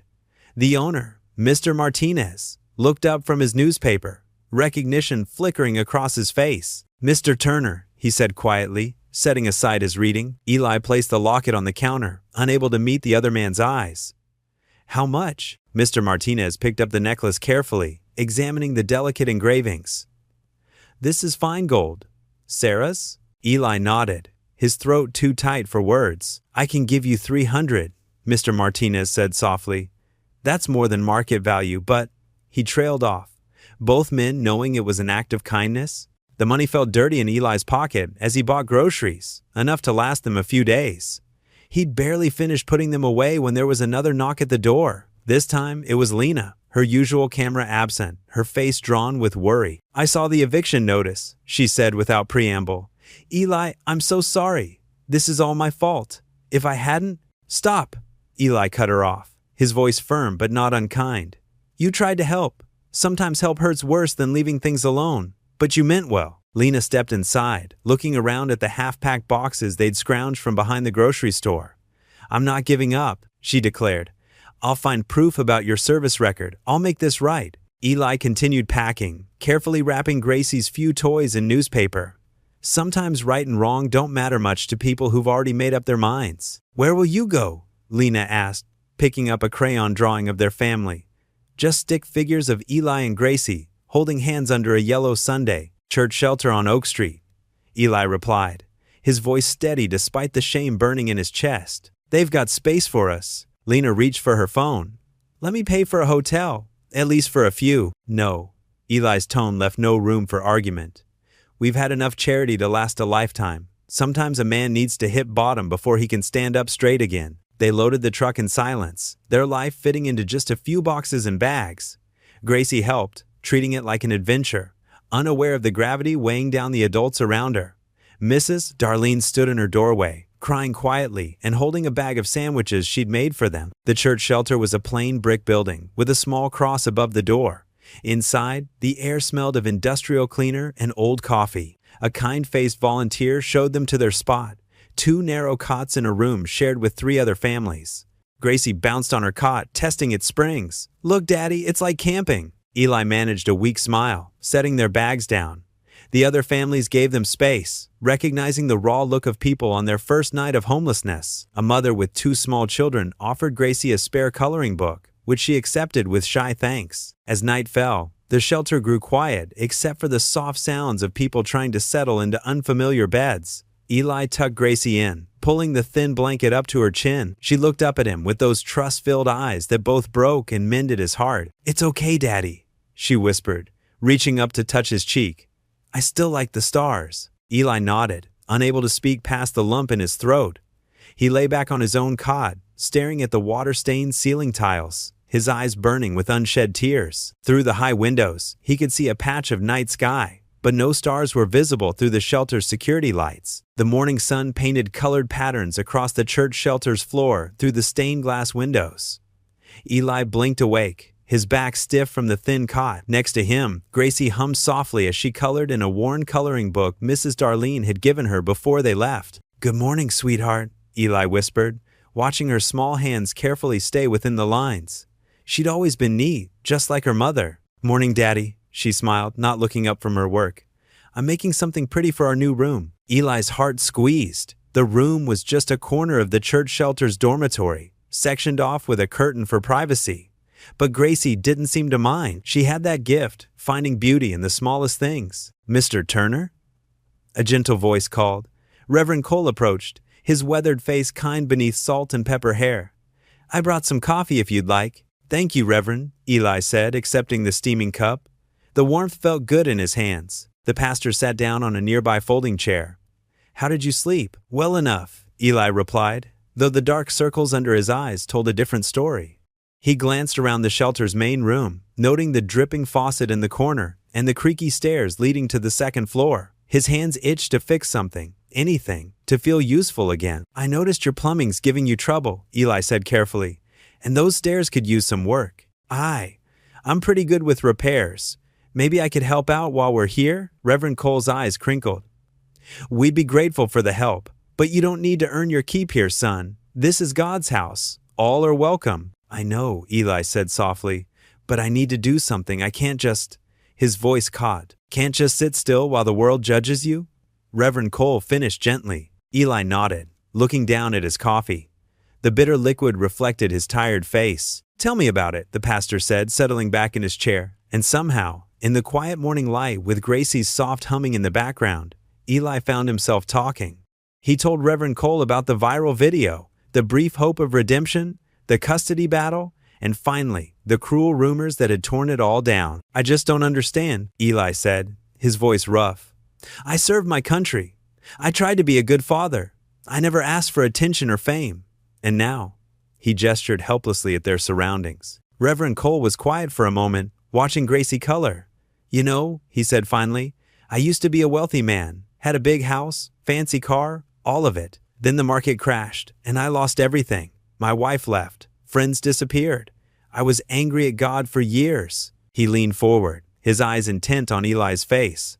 "But sometimes, God lets you lose everything so you can learn what truly matters.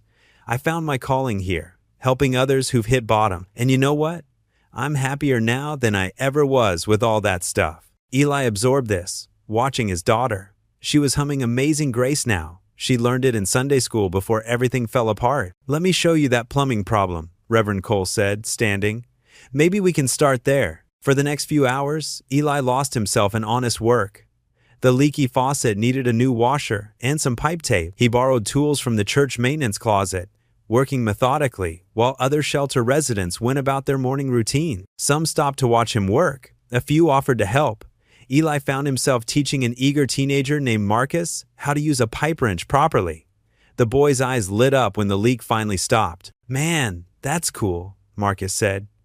"You're like a miracle worker or something." Eli smiled, his first real smile in days. "No miracles here, just patience and the right tools." He moved on to the stairs next, tightening loose boards and replacing a broken step. The work was soothing. Here were problems he could actually fix. Each turn of a screw, each solid hammer strike felt like a tiny piece of his dignity returning. Gracie brought him water occasionally, proud to be helping. "You're making it all better, Daddy," she said, and he saw her mother's smile in her face. What Eli didn't notice, as he worked on his knees fixing a particularly stubborn pipe, was Lena, standing quietly in the doorway. Her camera was up, recording his careful movements, the gentle way he explained things to Marcus, how he paused to kiss Gracie's forehead when she brought him water. "He's still giving when he has nothing left," she whispered to the camera, her voice thick with emotion. The afternoon sun cast long shadows across the Veterans Affairs office parking lot as Lena pulled in, her camera bag slung over her shoulder. The building looked tired, weathered brick and faded flags that had seen better days. Just like Eli's hopes, she thought. Inside, fluorescent lights hummed overhead as she approached the front desk. A clerk with graying hair and kind eyes looked up from her computer. Her name tag read, "Margaret." "I'm looking for service records for Eli Turner," Lena said, trying to keep her voice steady. "It's urgent." Margaret's fingers clicked across the keyboard. Minutes ticked by. Lena's heart sank as the clerk's brow furrowed. "I'm sorry, honey," Margaret said, adjusting her reading glasses. "We had a system migration years ago. Lots of records got jumbled or misplaced." "Eli Turner's file." She shook her head. "It's just not here." Lena's shoulders slumped. "There has to be something. Newspaper clippings? Incident reports? Anything?" Margaret thought for a moment. "Well, there was that big flood in 15, down in Miller's Creek. Army helped with evacuations." She pulled out an old newspaper clipping. Some soldiers from his unit were there, including. She squinted at the yellowed paper. Sergeant Alan Brooks. He retired nearby. Lena's heart quickened.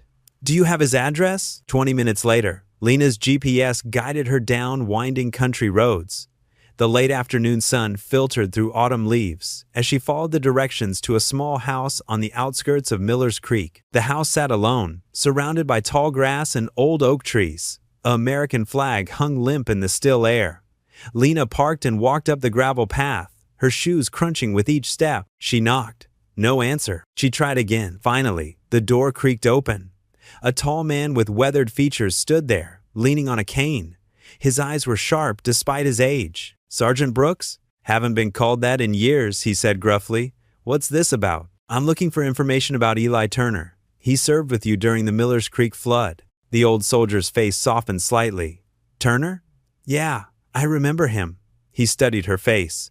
"You're that YouTube woman, aren't you? The one who started all this mess?" Lena swallowed hard. "Yes, sir, and I'm trying to fix it." Brooks was quiet for a long moment. Then he stepped back. "Come on in. Got something to show you." Inside, the house was neat but sparse. Military photos lined the walls. Brooks disappeared into a back room and returned with a shoebox full of photographs. "Kept everything from those days," he said, lowering himself into an armchair. "That flood, it was something else. Water came up so fast people didn't have time to get out." He rifled through the photos until he found what he was looking for. "There," he said, handing her a slightly faded photograph. "That's your man." Lena's hands trembled as she held it. The image showed a younger Eli, waist-deep in murky water, carrying a small child to safety. His face was focused, determined, the same quiet strength she'd come to know. "We'd been out there for hours," Brooks continued, his voice distant with memory. "Most guys were exhausted, but Turner, he kept going back in. That picture? It was his 5th rescue that day. Little girl was trapped in a floating car with her mama." Lena fumbled for her camera, turning it on. "Sergeant Brooks, would you mind telling that story again, on camera?" He nodded slowly. "About time. Somebody told the truth about Turner." As the red recording light blinked, Brooks spoke with the clear conviction of a soldier remembering one of his own. He described Eli's courage, his quiet leadership, the way he put others before himself. "Man nearly drowned saving that girl," Brooks said, pointing to the photo. "Current was strong, but he wouldn't let go. That's the kind of soldier, the kind of man Eli Turner is." The sun was setting when Lena finally stood to leave. Brooks walked her to the door, the photograph and his testimony safely recorded. "Thank you," she said softly. "This means everything." "Just said it right," he replied. "Turner deserves that much." Back in her car, Lena held the photograph under the dome light. Eli's face looked back at her, younger but with the same quiet dignity she'd grown to admire. Her camera sat in the passenger seat, containing the proof that could restore his honor. Tears welled in her eyes as she whispered, "Thank you, God." The camera's light blinked once more, like a candle of hope in the gathering dusk. The morning sun streamed through the shelter's windows as Lena sat at her laptop, her eyes red from a sleepless night of editing.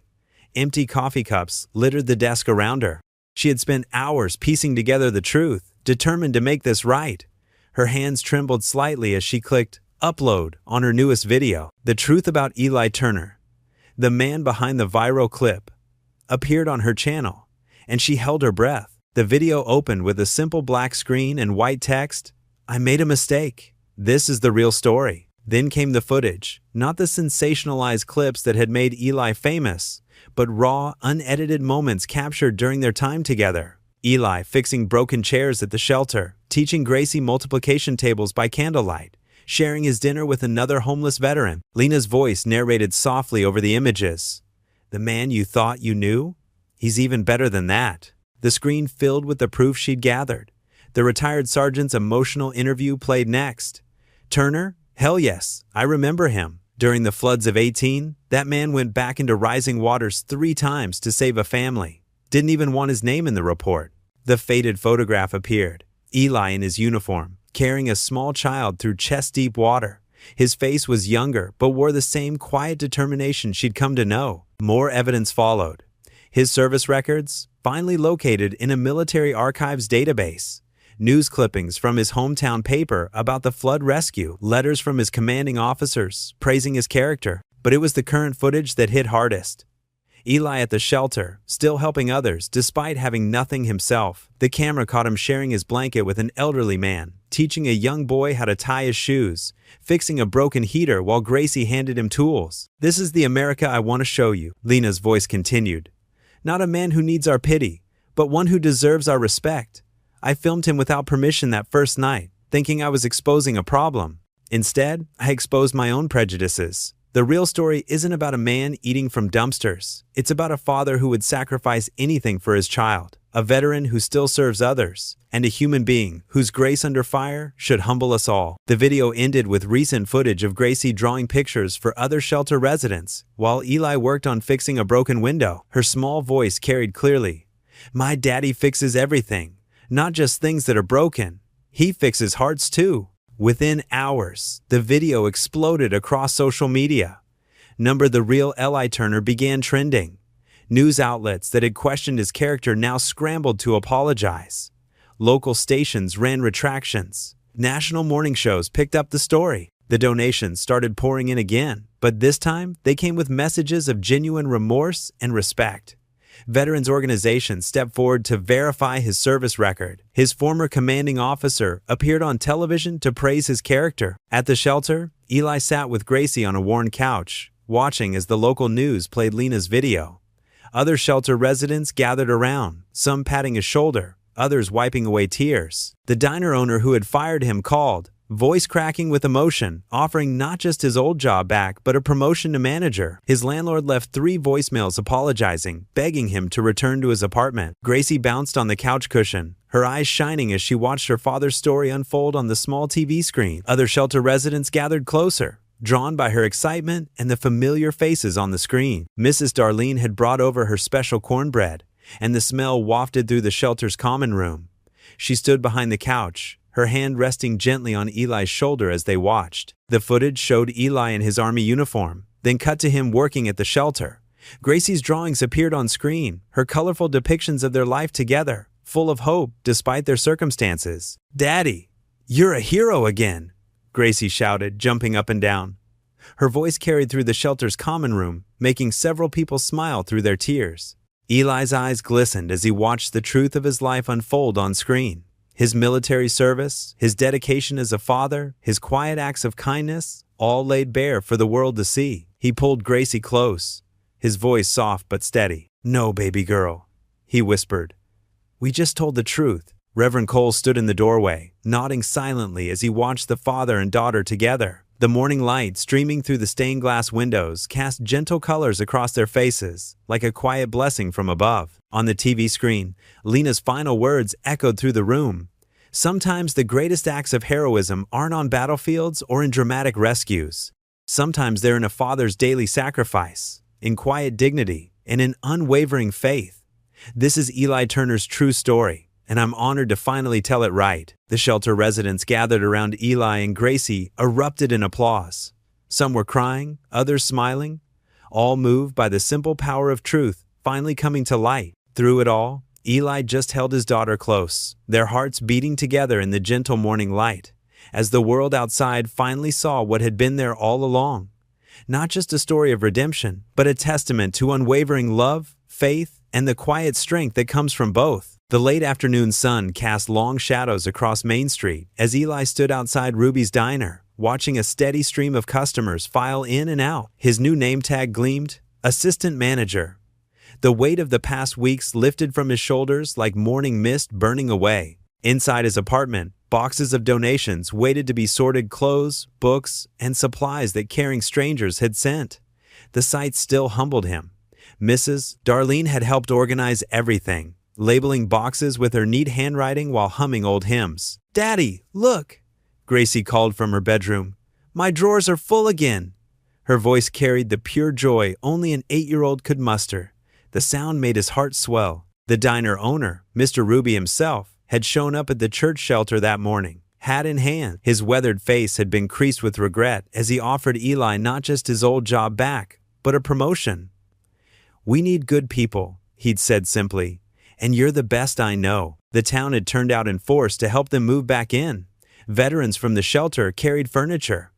Church ladies brought casseroles. Even the landlord had apologized, offering a reduced rate for 3 months to make amends. A knock at the door pulled Eli from his thoughts. Lena stood there, arms full of shopping bags, her camera nowhere in sight. "Special delivery," she announced with a warm smile. "Miss Camera." Gracie rushed forward, wrapping her arms around Lena's waist. "Hey, sweetie," Lena laughed, setting down the bags to return the hug. "I brought you some new school clothes. Want to see?" Gracie's eyes lit up as she peered into the bags. "Pink," she squealed, pulling out a sparkly sweater. Eli started to protest. "Lena, you didn't have to." "I wanted to," she cut him off gently. "Besides, every princess needs a proper wardrobe." The apartment filled with the sound of tissue paper rustling and Gracie's delighted gasps as she discovered each new item. Eli watched from the kitchen doorway, his throat tight with emotion. Another knock announced Reverend Cole's arrival, his kind face breaking into a wide smile as he took in the scene.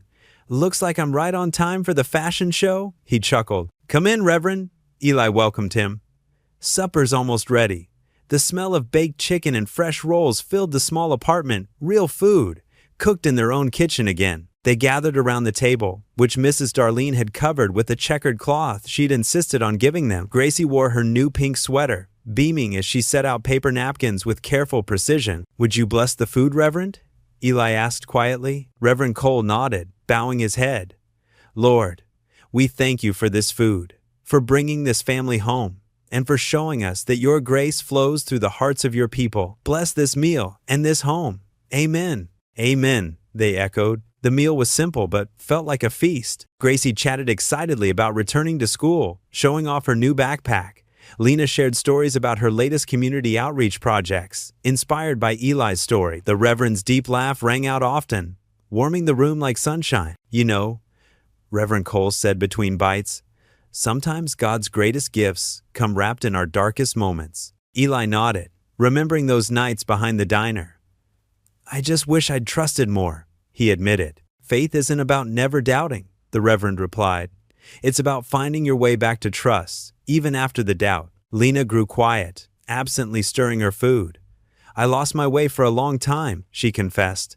"But watching your faith, Eli, even when everything fell apart." She trailed off, blinking back tears. Gracie reached over and patted Lena's hand.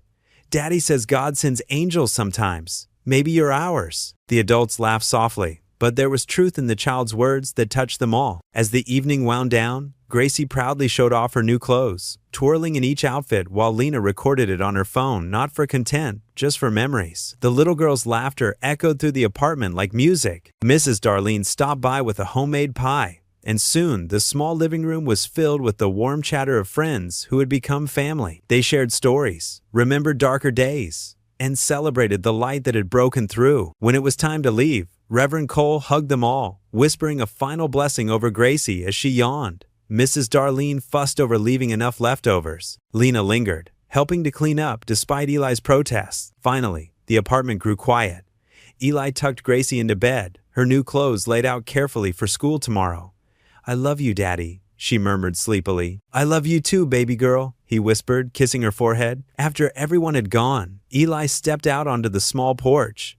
The night air was cool and clear, stars twinkling overhead like distant promises kept.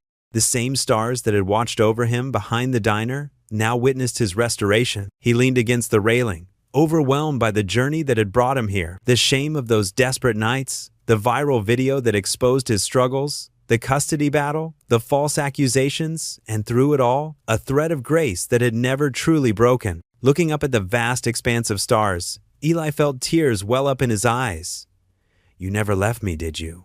he whispered. The diner glowed with warmth on a crisp autumn evening. Its windows steamed up from the crowd inside. Rubies had been transformed for the night. White tablecloths covered the usual chrome tables. Fairy lights twinkled across the ceiling like captured stars, and a small stage stood where the jukebox, usually Saturday. The place buzzed with energy as people in their Sunday best mingled, holding paper plates of comfort, food, and sharing stories that connected hearts across different walks of life. The transformation was remarkable.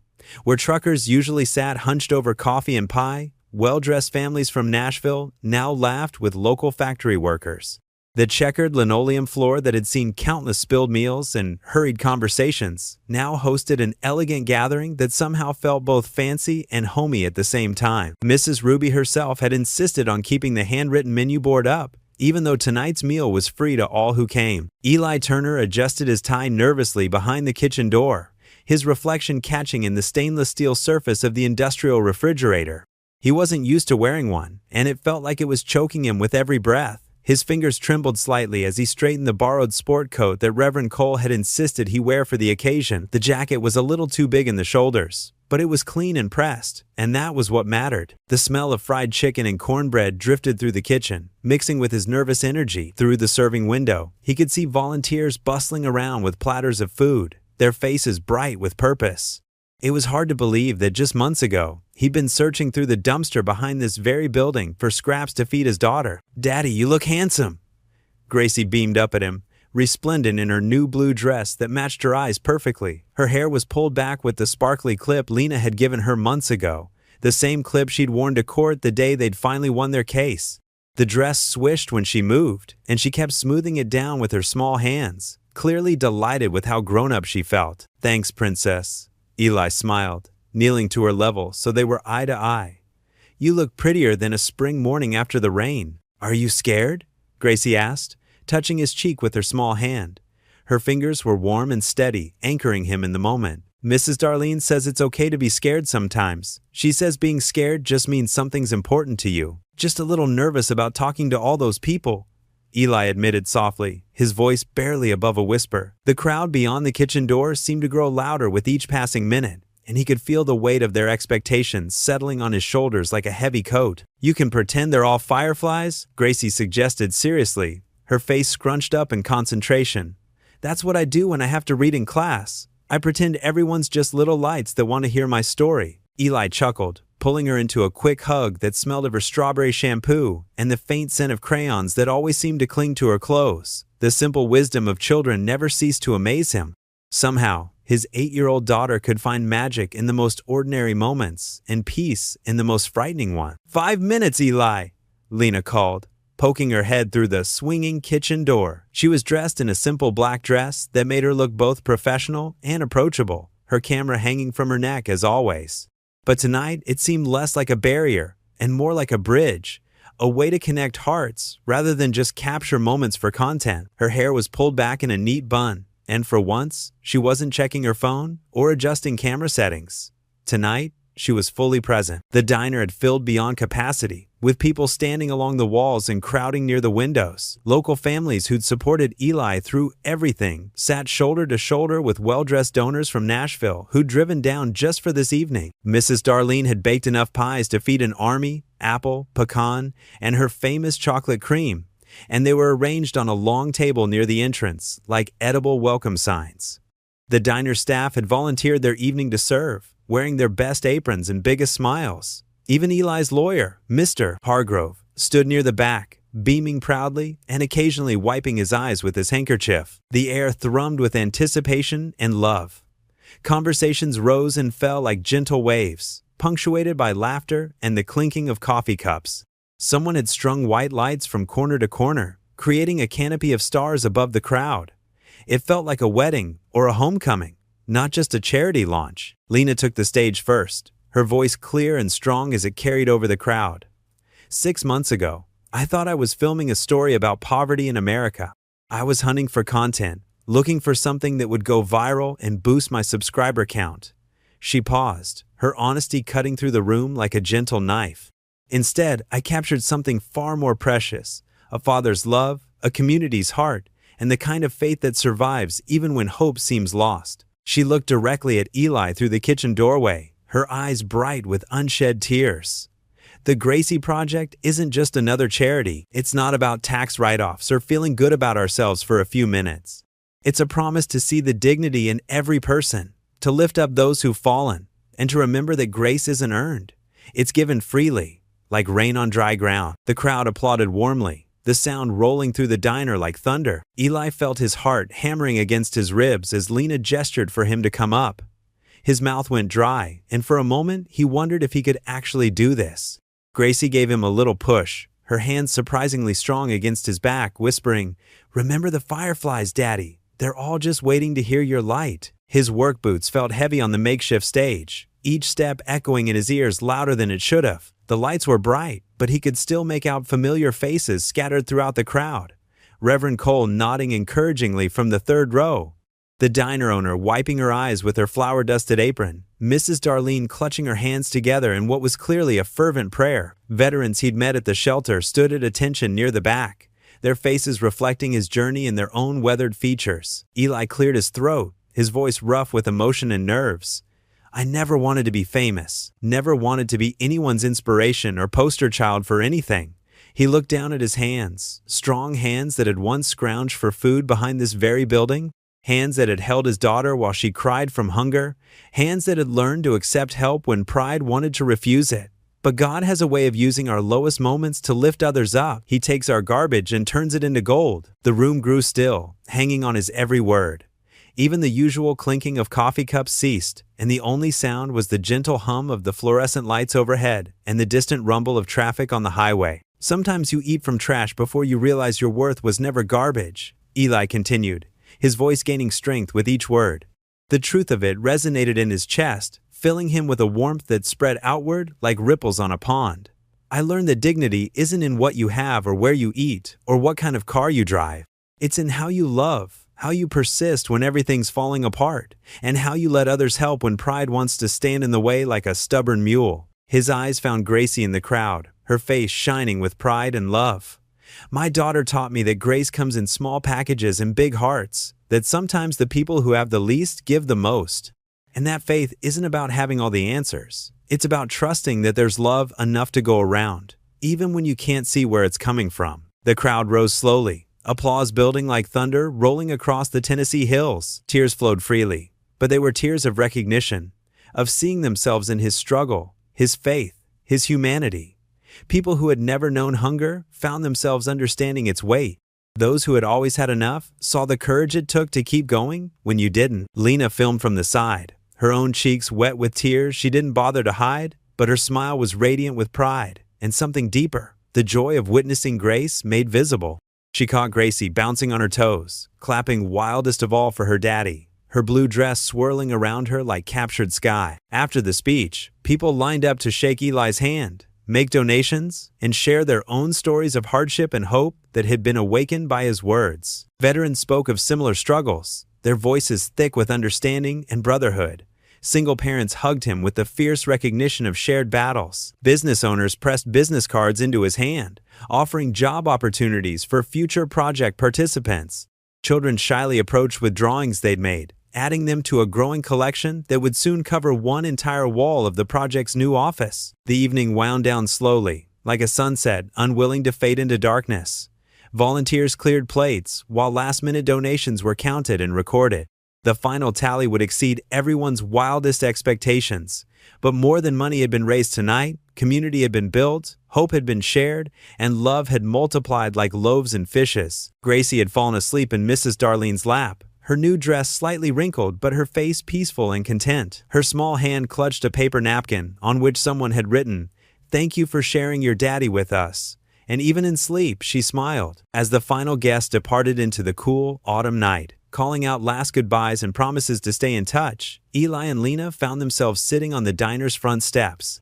The autumn air had grown cooler, carrying the scent of fallen leaves and wood smoke from distant chimneys, along with the sweet possibility of new beginnings. The neon sign above them hummed softly, casting a gentle red glow over them both, painting their faces in warm light. "You know," Lena said softly, her camera finally still in her lap for the first time all evening, "I spent years chasing stories, thinking I was changing the world through my lens, always looking for the next viral moment, the next subscriber milestone." She looked at her hands, noting how different they looked when they weren't constantly moving to adjust settings or check metrics. "But I'd lost sight of what really mattered. Lost my faith somewhere between viral videos and social media analytics, buried it under algorithms and engagement rates." Eli listened quietly, understanding the weight of her confession.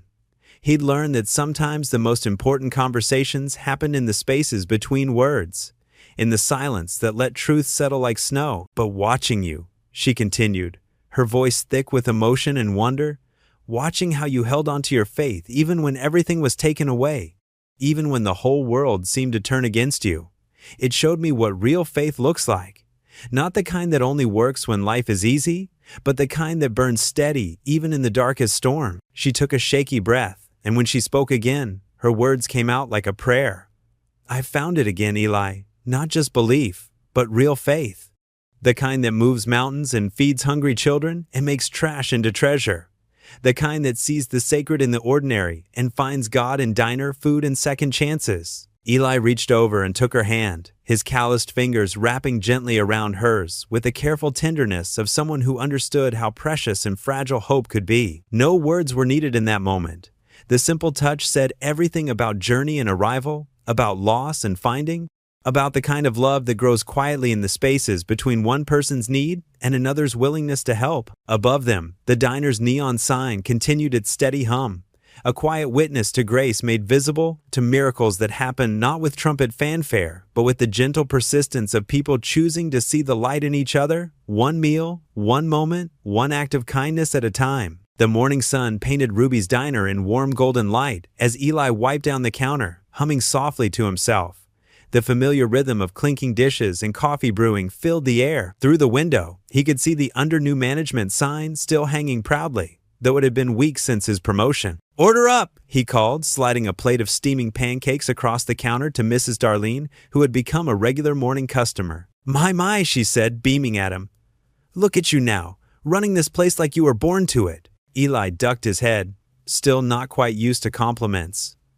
"Just doing my best, ma'am." The diner buzzed with the comfortable chatter of regulars. Some were reading the local paper, which featured a small article about the Gracie Project's latest success, helping 3 veteran families find housing last month. The foundation's work had started small but was growing steadily, spreading hope like ripples in a pond. At home, mornings had taken on a sweet routine. Gracie would bounce out of bed, her backpack ready, artwork always in hand. This morning, she'd drawn their little family stick figures of herself, Eli, and now often including Lena, whom she'd started calling Miss Camera since that first day. "Daddy," Gracie had asked over breakfast, "is Miss Camera going to stay forever now?" The question had made Eli's heart skip a beat. He'd carefully stirred his coffee, buying time. "Well, sweetheart, she's moving closer to help with the foundation. That's all we know for sure." But there was more to it, and Eli knew it. Over these weeks, Lena had become as much a part of their lives as the sunrise. She'd traded her flashy vlogs for quiet acts of kindness, filming anonymous good deeds that showed people's better nature. No more viral sensations, just genuine moments of grace. The bell above the diner door chimed, pulling Eli from his thoughts. Lena walked in, her camera bag slung over her shoulder, but closed a sight that still surprised him. She'd been carrying it less and less lately. "Morning, stranger," she said, sliding onto a stool at the counter. "The usual?" Eli asked, already reaching for a clean mug. "You know me too well." She smiled, that warm smile that had become as familiar as his own reflection. As he poured her coffee, Lena pulled out some papers from her bag. "So, I've been thinking about the foundation," she began, then paused, seeming nervous, something he rarely saw in her anymore. "I found a small office space, here in town." Eli set the coffee pot down, studying her face. "Here? But your whole life is in Nashville. Was in Nashville? She corrected gently.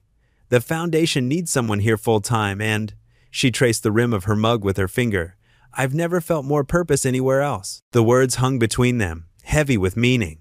Eli felt his cheeks warm, and he busied himself with wiping an already clean spot on the counter. That's good news, he managed finally, his voice soft. Gracie will be thrilled. Just Gracie? Lena asked, her eyes twinkling. Before Eli could respond, the kitchen door swung open. His new cook, Tony, a veteran he'd hired through the foundation, called out, "Boss, we got that delivery coming in 10. Saved by the bell, Lena teased, but her eyes were kind. Throughout the morning rush, they fell into an easy rhythm. Lena set up her laptop at the corner table, working on foundation paperwork. Eli moved between tables, greeting customers, many of whom he now knew by name. The diner hummed with life and second chances. During a quiet moment, Eli brought Lena a fresh coffee and leaned against the table.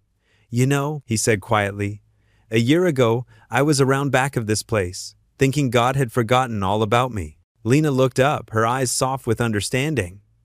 "And now? Now I know he was just getting started." Eli glanced around the diner at the donation jar for the foundation, at the wall of community photos, at the spot where he'd first seen that red camera light in the darkness. Guess he's still full of surprises. A blush crept up his neck as he said it, realizing how the words might sound. But before either could say more, the door burst open and Gracie ran in, fresh from the school bus, her backpack bouncing. "Daddy, Miss Camera," she called out, clutching something in each hand. "I got ice cream from the truck." She held up 2 slightly melting ice cream bars, chocolate already dripping down her fingers. "Gracie Turner," Eli started, trying to sound stern but failing completely. "You know we have rules about, but it's so hot today," she protested, holding out the drippy treats. "And I used my allowance. One for you and one for Miss Camera." Lena burst out laughing at the sight of Gracie's proud, chocolate-smeared face. "Well, we can't let good ice cream go to waste, can we, Mr. Manager?" Eli looked at his daughter's hopeful expression, at Lena's laughing eyes, at the melting mess that was surely going to drip all over his clean floor, and felt his heart swell with a joy so pure it almost hurt. "I guess not," he conceded. Accepting the sticky treat, they sat there together, all 3 of them, sharing their melting ice cream and laughing at the mess, while the afternoon sun streamed through the diner windows and turned everything to gold. The evening sun painted long shadows across the back alley of Ruby's diner, casting a golden glow on the weathered brick walls that had witnessed so much heartbreak and hope. Eli Turner stood there in the lengthening twilight, his calloused hands wrapped around a heavy black trash bag, the weight familiar but carrying an entirely different meaning now. 6 months ago, he'd been here in this very spot, desperately searching through these same steel bins for forgotten leftovers to feed his hungry daughter. Now, as the diner's assistant manager, he was responsible for keeping them spotless and organized, a responsibility he took seriously. He paused in his work, letting the bag rest against his worn jeans as he looked around the transformed space. The metal dumpster gleamed in the fading amber light, recently painted a cheerful sky blue at his own suggestion. Ruby had laughed when he'd proposed the color change, saying nobody ever worried about making trash bins pretty, but she'd agreed anyway. The alley itself was dramatically cleaner too, something he'd made his personal mission. No more scattered newspapers dancing in the wind. No more forgotten food containers growing mold in forgotten corners. No more broken glass threatening bare feet or paws. Even the cracked concrete had been pressure washed until it sparkled, erasing years of accumulated stains, grease spots, and the general neglect that had made this place feel so hopeless. The brick walls themselves told a story of renewal. Where graffiti had once marked territory and despair, someone had painted a simple mural of wildflowers growing through concrete cracks. Eli suspected it was one of the local high school kids whose families had been helped by the foundation, though no one had claimed credit for the beautiful work. "Some view, huh?" Lena's voice carried from the alley entrance, warm and familiar as honey on fresh biscuits. She stood there silhouetted against the diner's back porch light, her professional camera equipment slung over her shoulder, but the red recording light wasn't blinking yet. Her dark hair was pulled back in a casual ponytail that had escaped its elastic in several places, and she wore one of the diner's new branded t-shirts, soft blue cotton with Ruby's Family Diner, embroidered in cheerful yellow thread. The uniform design had been her idea, wanting the staff to feel proud of where they worked. Eli smiled, though his weathered face held traces of remembered pain etched in the lines around his eyes. The memories of that desperate night would never fully fade. And maybe they shouldn't. "Different from the last time you filmed me here," he said quietly, his voice carrying the weight of those intervening months. "That's kind of the point." Lena walked closer, her sneakers making soft sounds against the clean concrete. The evening air carried the mingled scents of fried chicken from the kitchen, honeysuckle from the vacant lot next door, and the lingering warmth of summer pavement. "You ready to do this? We can wait if you need more time." He nodded slowly, lifting the trash bag and setting it carefully inside the pristine dumpster. Even this simple action felt ceremonial somehow. "Just let me wash up first. Want to look presentable for your audience?" Lena smiled at that. "Eli Turner, you could be covered in mud and still have more dignity than most people in three-piece suits." Inside the diner's back door, Eli could hear the comfortable sounds of the evening crowd beginning to gather, the friendly chatter of regular customers greeting each other by name, the cheerful clink of thick ceramic plates being set on worn Formica tables, and the steady sizzle of burgers and chicken on the well-seasoned grill.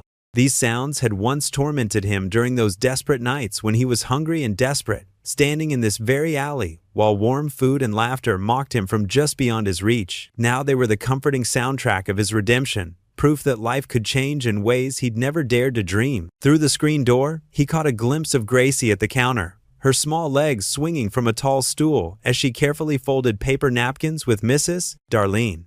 His daughter's bright laugh rang out as the elderly woman told her another of her endless supply of gentle stories, and Eli's heart swelled with gratitude so profound it almost took his breath away. After washing his hands thoroughly in the small utility sink, scrubbing under his nails and rolling down his sleeves, Eli stepped back into the alley. The temperature had dropped just enough to be comfortable, and somewhere in the distance, a church bell chimed 7 o'clock.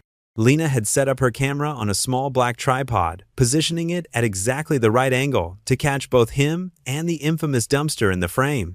The familiar red recording light blinked steadily, but she'd insisted on keeping things simple. No fancy studio lighting, no carefully staged scenes or scripted words, just truth. As raw and real as that first night when she'd accidentally captured his lowest moment. "Remember," she said softly, adjusting the camera's focus with practiced hands, "just be yourself. Be honest. That's what touched people's hearts in the first place, and it's what they need to hear again." Eli straightened his collar, the same style of work shirt he'd worn that desperate night 6 months ago. But now it was crisp and clean, with "Assistant Manager" embroidered in neat blue thread above the pocket, where his name tag used to hang crooked. The shirt fit better now, too. Regular meals had filled out his too thin frame, and regular sleep had erased the hollow shadows under his eyes. "Hard to believe it's only been half a year," he murmured, running his hand through hair that was now properly cut instead of raggedly trimmed with kitchen scissors. "Rolling?" Lena announced quietly, giving him an encouraging nod.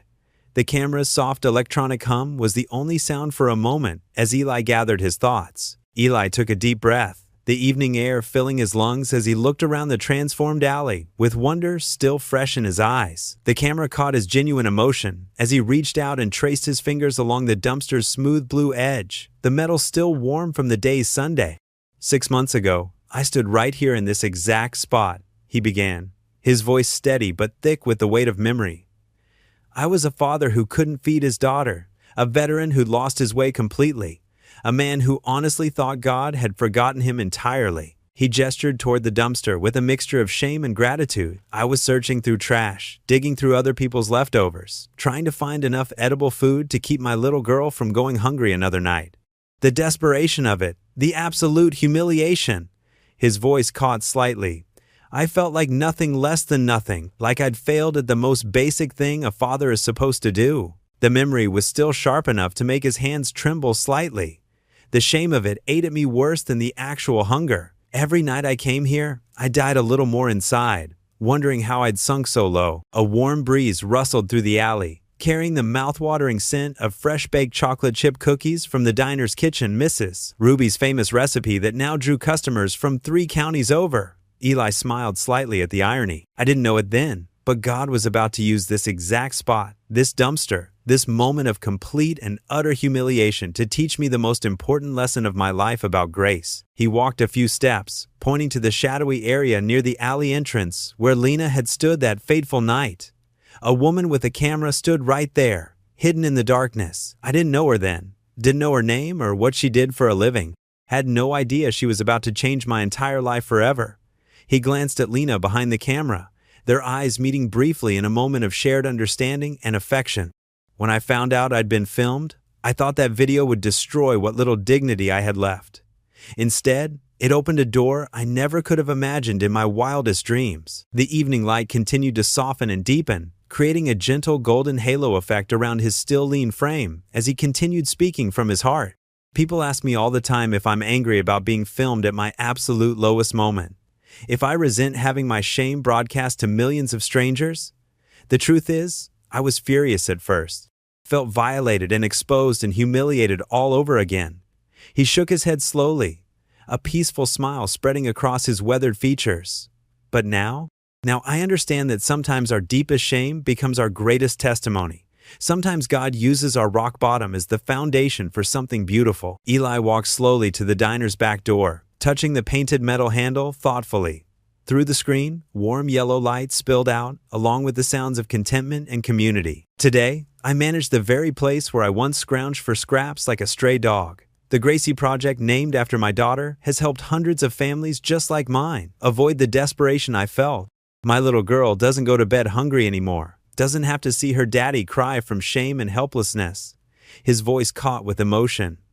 And that woman with the camera, she taught me that even when we think we're completely alone in the darkness, God is orchestrating something beautiful behind the scenes. The diner's vintage neon sign hummed to life above them with a familiar electric buzz, bathing the entire alley in a warm red glow that made everything look magical and hopeful.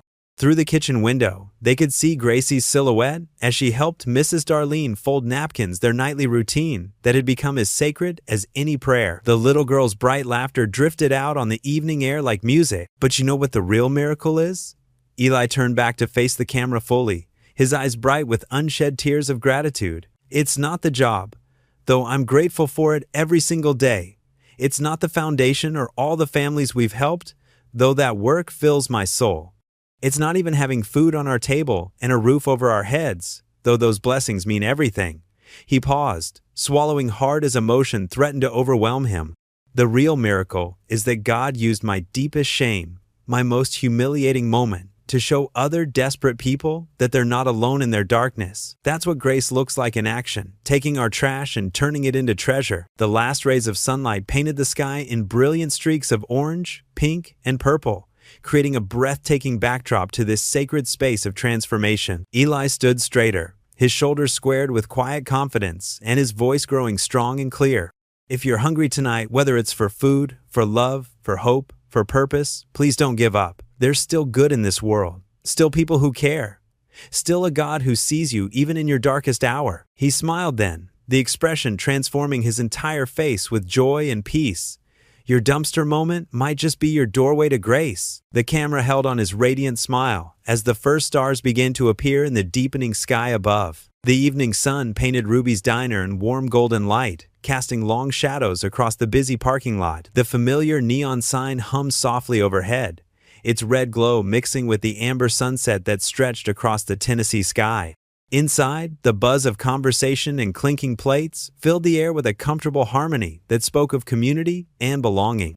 The diner had transformed over the past 6 months, not just in appearance but in spirit. What had once been simply a place to grab a quick meal had become something far more precious. A large framed photograph dominated the wall near the entrance, catching the sunset's glow through the front windows. In it, Eli Turner stood with his arm around Gracie, while Lena smiled beside them, her hand resting gently on Gracie's shoulder.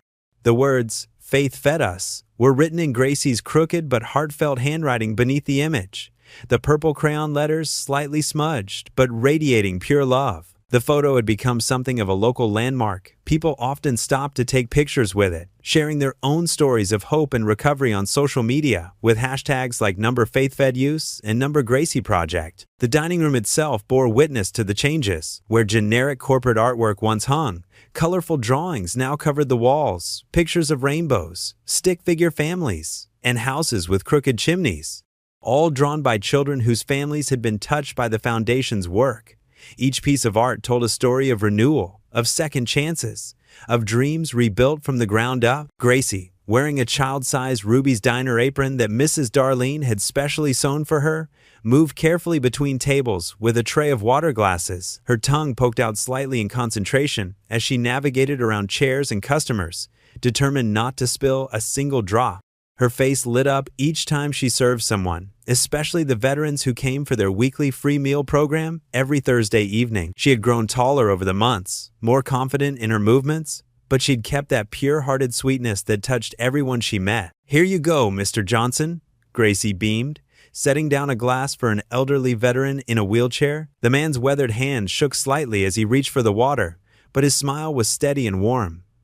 "Daddy says you were in the same place he was the desert, with all the sand and the really hot Sunday." The old veteran chuckled, his weathered face crinkling with joy as he looked down at the little girl who had become like a granddaughter to half the town. "That's right, sweetheart. Your daddy and I have walked some of the same roads, some dusty ones, some rocky ones, but we made it home, didn't we?" Gracie nodded solemnly, then brightened again.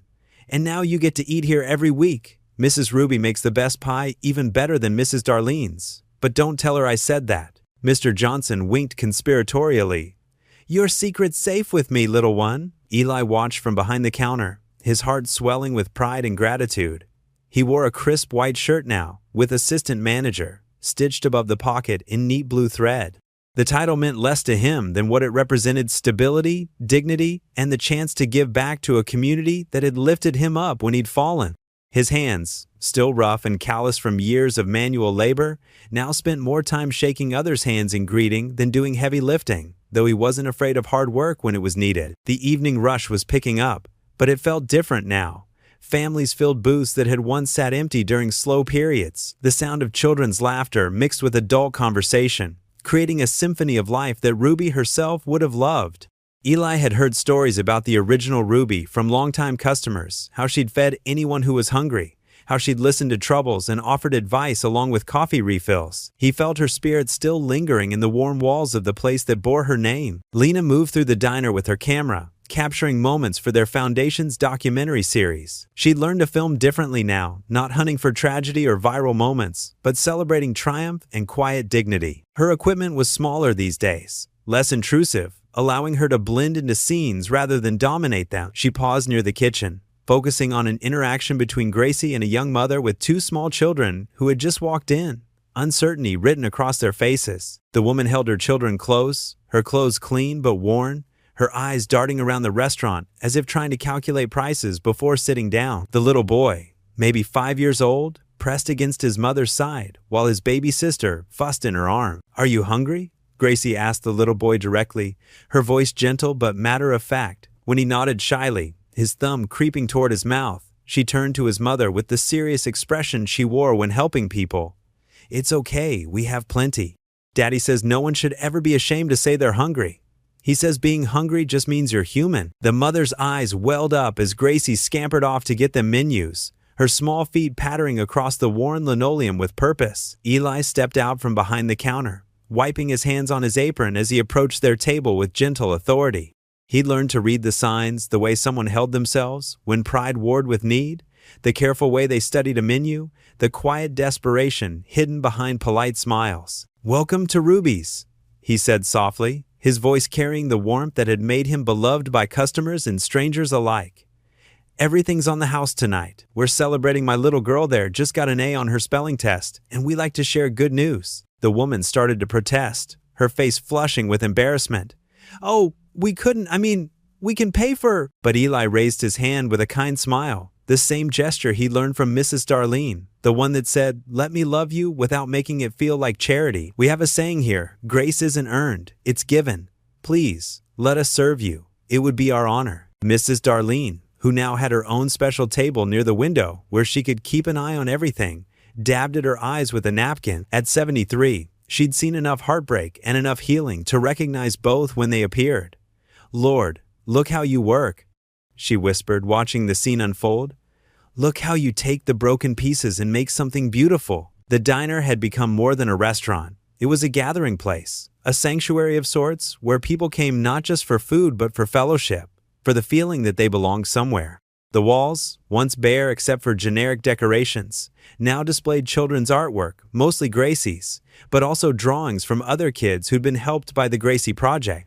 Each picture told a story of renewal, of families pulled back from the brink, of children who'd learned that tomorrow could be brighter than today. Reverend Cole sat in his usual booth near the back, sharing coffee and quiet conversation with some shelter residents. The shelter itself had been renovated thanks to foundation funds, new beds, a proper kitchen, a children's play area, but he still came to the diner several times a week.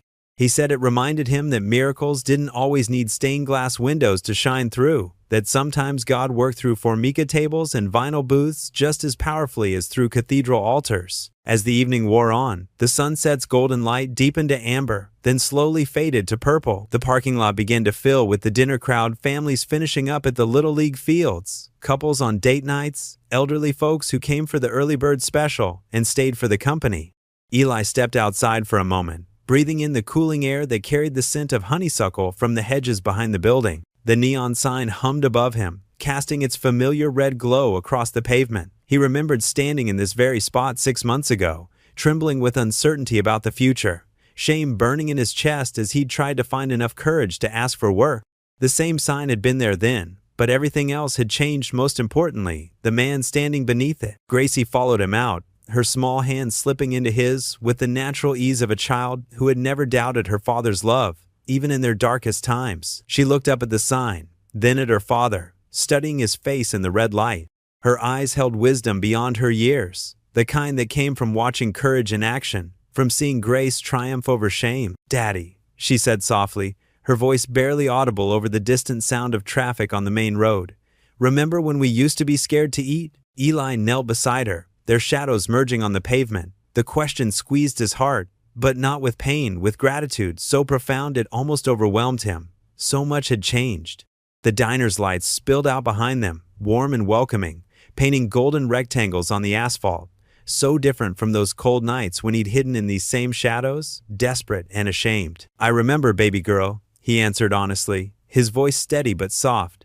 They never hid the truth from each other. Not anymore. Honesty had become another form of grace in their lives, the gift of not having to pretend things were better or worse than they actually were. Gracie's face grew thoughtful, her brow furrowing slightly the way it did when she was working through something important. She looked at the people inside, visible through the large windows, at the families eating together, at the veterans sharing stories over coffee, at Lena, capturing it all on camera with the reverence of someone who'd learned to see the sacred in the ordinary. Then she turned back to her father, her eyes bright with understanding that seemed to illuminate the growing darkness around them. "Daddy," she whispered, her voice carrying the pure clarity of childhood, the kind of truth that cuts through complexity and reaches straight to the heart. "We don't have to look for food anymore." Eli smiled, feeling tears gather in his eyes as the simple truth in her words struck deep, not just about food, but about all the ways they'd been fed, by love, by community, by faith, by the kindness of strangers who'd become family. He looked at his daughter, this precious soul who had never lost hope, even in their darkest times, who had taught him as much about grace as any sermon or scripture ever could. "No, baby girl," he replied, his voice thick with emotion as he pulled her into a hug that smelled of French fries and little girl shampoo. "Now we look for hearts to feed." Behind them, the diner's warm lights glowed like a beacon in the gathering dusk, drawing people in from the darkness with the promise of more than just a meal. The same stars that had witnessed their struggles now watched over their redemption, their healing, their growth into something larger than they'd ever imagined possible. And in the red glow of Ruby's sign, father and daughter stood together, no longer hiding in shadows, but standing proudly in the light, ready to share whatever grace they'd been given with anyone who needed it. What would you do if you were in their place? Comment your answer below and let's see how you'd rewrite the ending. If you enjoyed the story of Eli Turner, I handpicked the next story that you will enjoy. Please don't miss this one. Click here to watch it.